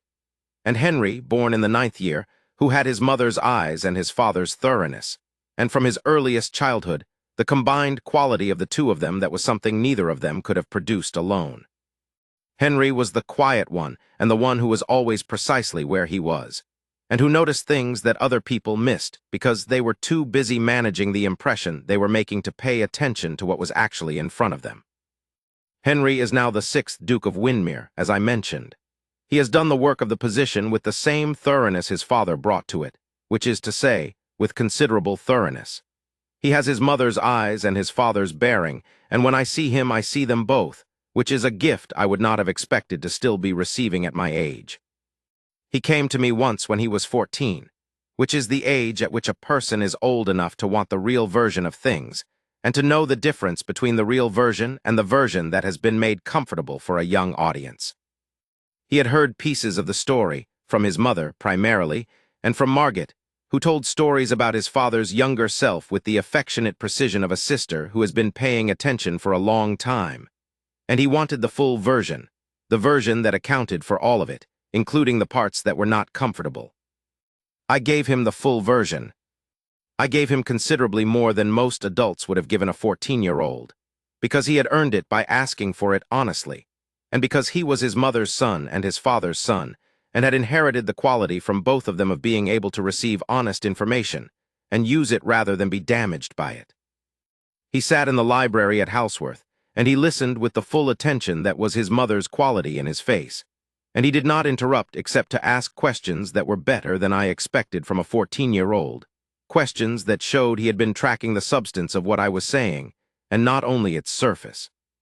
He asked about Lord Hartwell, not about the practical outcome, which he knew, but about the specific quality of that conversation, what it had cost Adrian to conduct it, and how Lord Hartwell had received it, because he seemed to understand that the character of both men in that exchange mattered to the full story. He asked about the Dowager, which surprised me because most young people would have been more interested in the romantic center of the thing and less interested in the complicating presence around it. He said, she must have been frightened.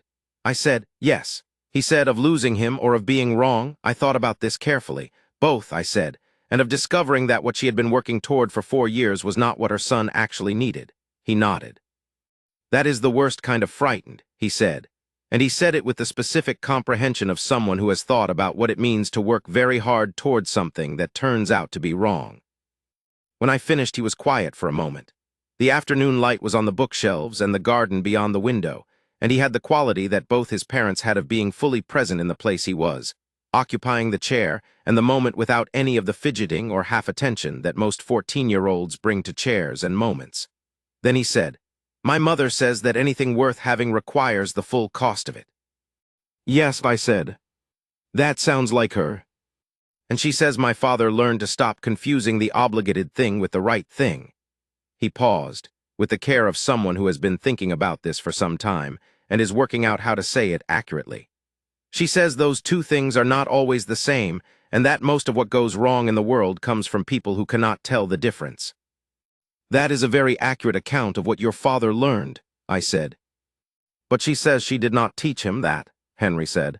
She says he already knew it. She says what she gave him was the occasion to act on it. I considered this. She is more accurate than most people are about what they give each other, I said.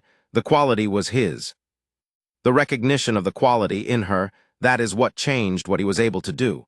She is correct that they are different things. He was quiet again, in the way of a young person who is genuinely thinking rather than performing thought. Is that what the story is mostly about? He said. The difference between those two things. I considered this honestly.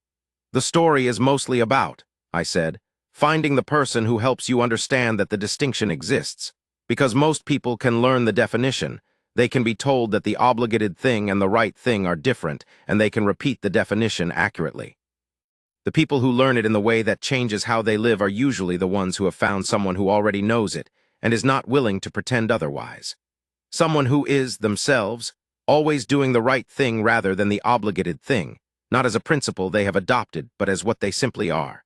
Someone you cannot watch without understanding, eventually, that the distinction is real. He nodded with the slow satisfaction of someone who has received a confirmation of something they had already begun to suspect.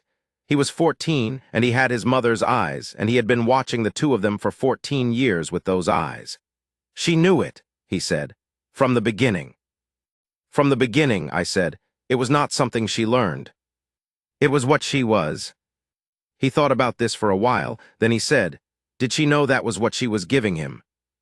I thought about it honestly. I do not know, I said.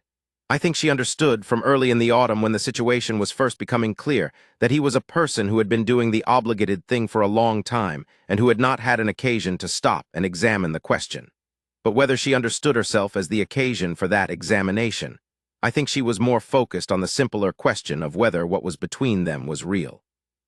And the answer to that question was yes from very early. The rest of it followed. He was quiet for a moment longer.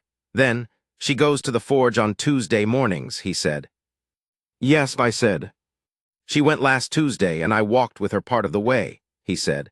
She said that thinking works best for her when her hands are doing something that her hands know how to do without supervision. She said the mind moves differently when the body is occupied. He paused. I have been trying to understand what she meant. Have you? I think she means that the part of the mind that would otherwise be spent managing the situation, managing how she appears, managing what impression she is making, that part is freed up when the body is doing something familiar, he said. And the freed up part can think about what it actually needs to think about. I looked at him. He was 14 years old and he had just arrived, by his own route, at the thing that had taken me a morning on a bench to begin to understand.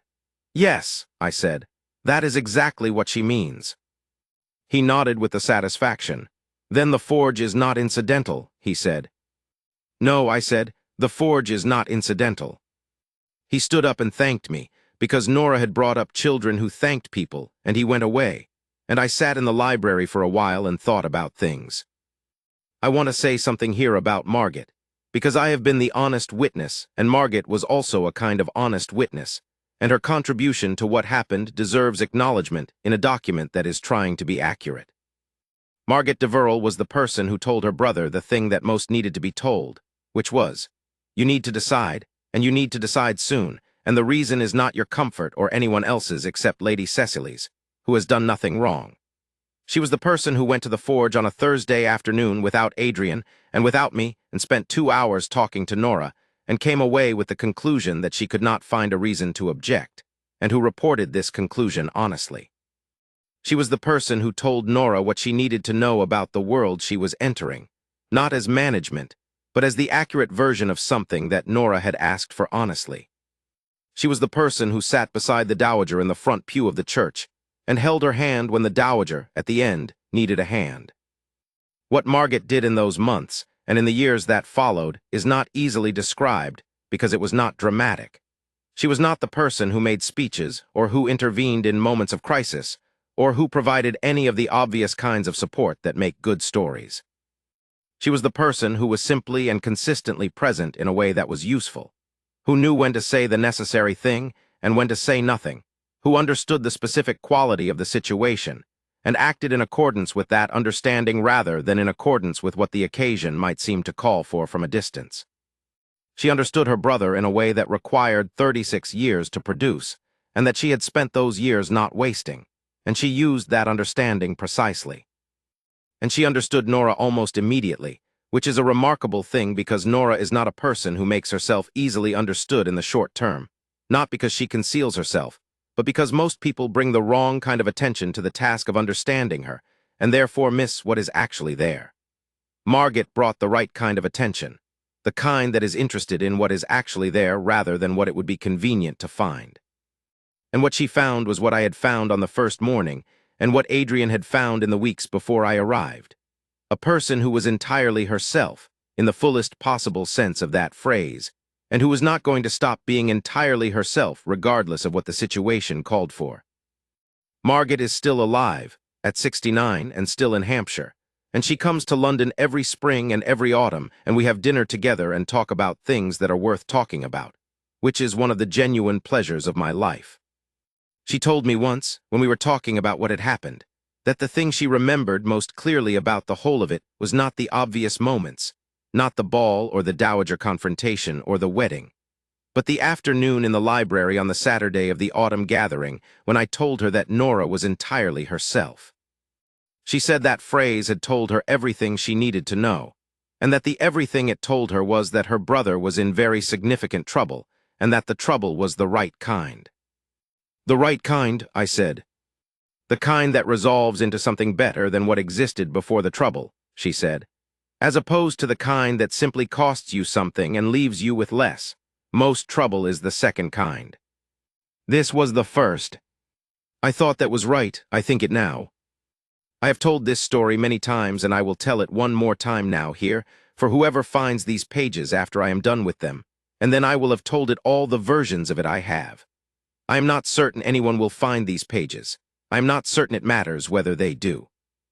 I am writing them because I am an old man going through old correspondence in a winter library, and there are some things that need to be set down accurately, and the accurate account of the best thing I have ever witnessed is one of them. The correspondence I have been going through this winter is 30 years of it.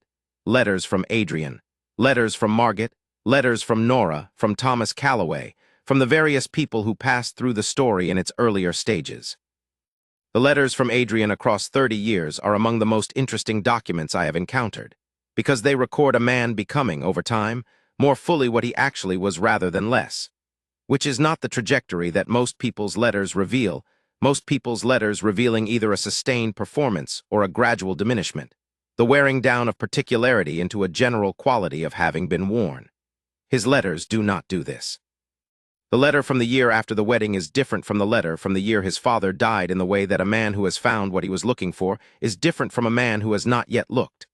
The letter from 15 years ago is different still, fuller, more at ease with its own weight, written in the specific tone of a man who has arrived somewhere and has been there long enough to know it as his and to speak from it rather than about it. The letters from Nora are fewer, because she is not a person who writes at length when she is in the same house as the person she might write to. She finds it more natural to simply speak. But the ones that exist, from the periods when she and I were not in the same county, are exactly what you would expect from having known her. Direct, precise, useful, with the same quality as her conversation of going further than you anticipated and arriving somewhere you did not know you were heading. She wrote me a letter in the winter of '52, the winter the Dowager died, that I have read many times since and that I will not attempt to quote or summarize because it is hers, and its precision is inseparable from its words. I will say only that it was the most honest account of grief and of the specific gratitude that can accompany grief that I have ever read, and that it was written in the particular way that she did everything, without performance, without management, simply and entirely itself. People who ask me about it are always at the bottom of the question asking the same thing. Why did he do it? What made the impossible thing possible? What was it about her, or about him, or about the two of them in a cold forge in October of 1834 that produced the thing that followed? The truest answer, the one I have come back to most reliably across 30 years, is also the simplest. The simple answers are usually the truest ones, in my experience, which is not a popular observation but is accurate. She did not perform for him.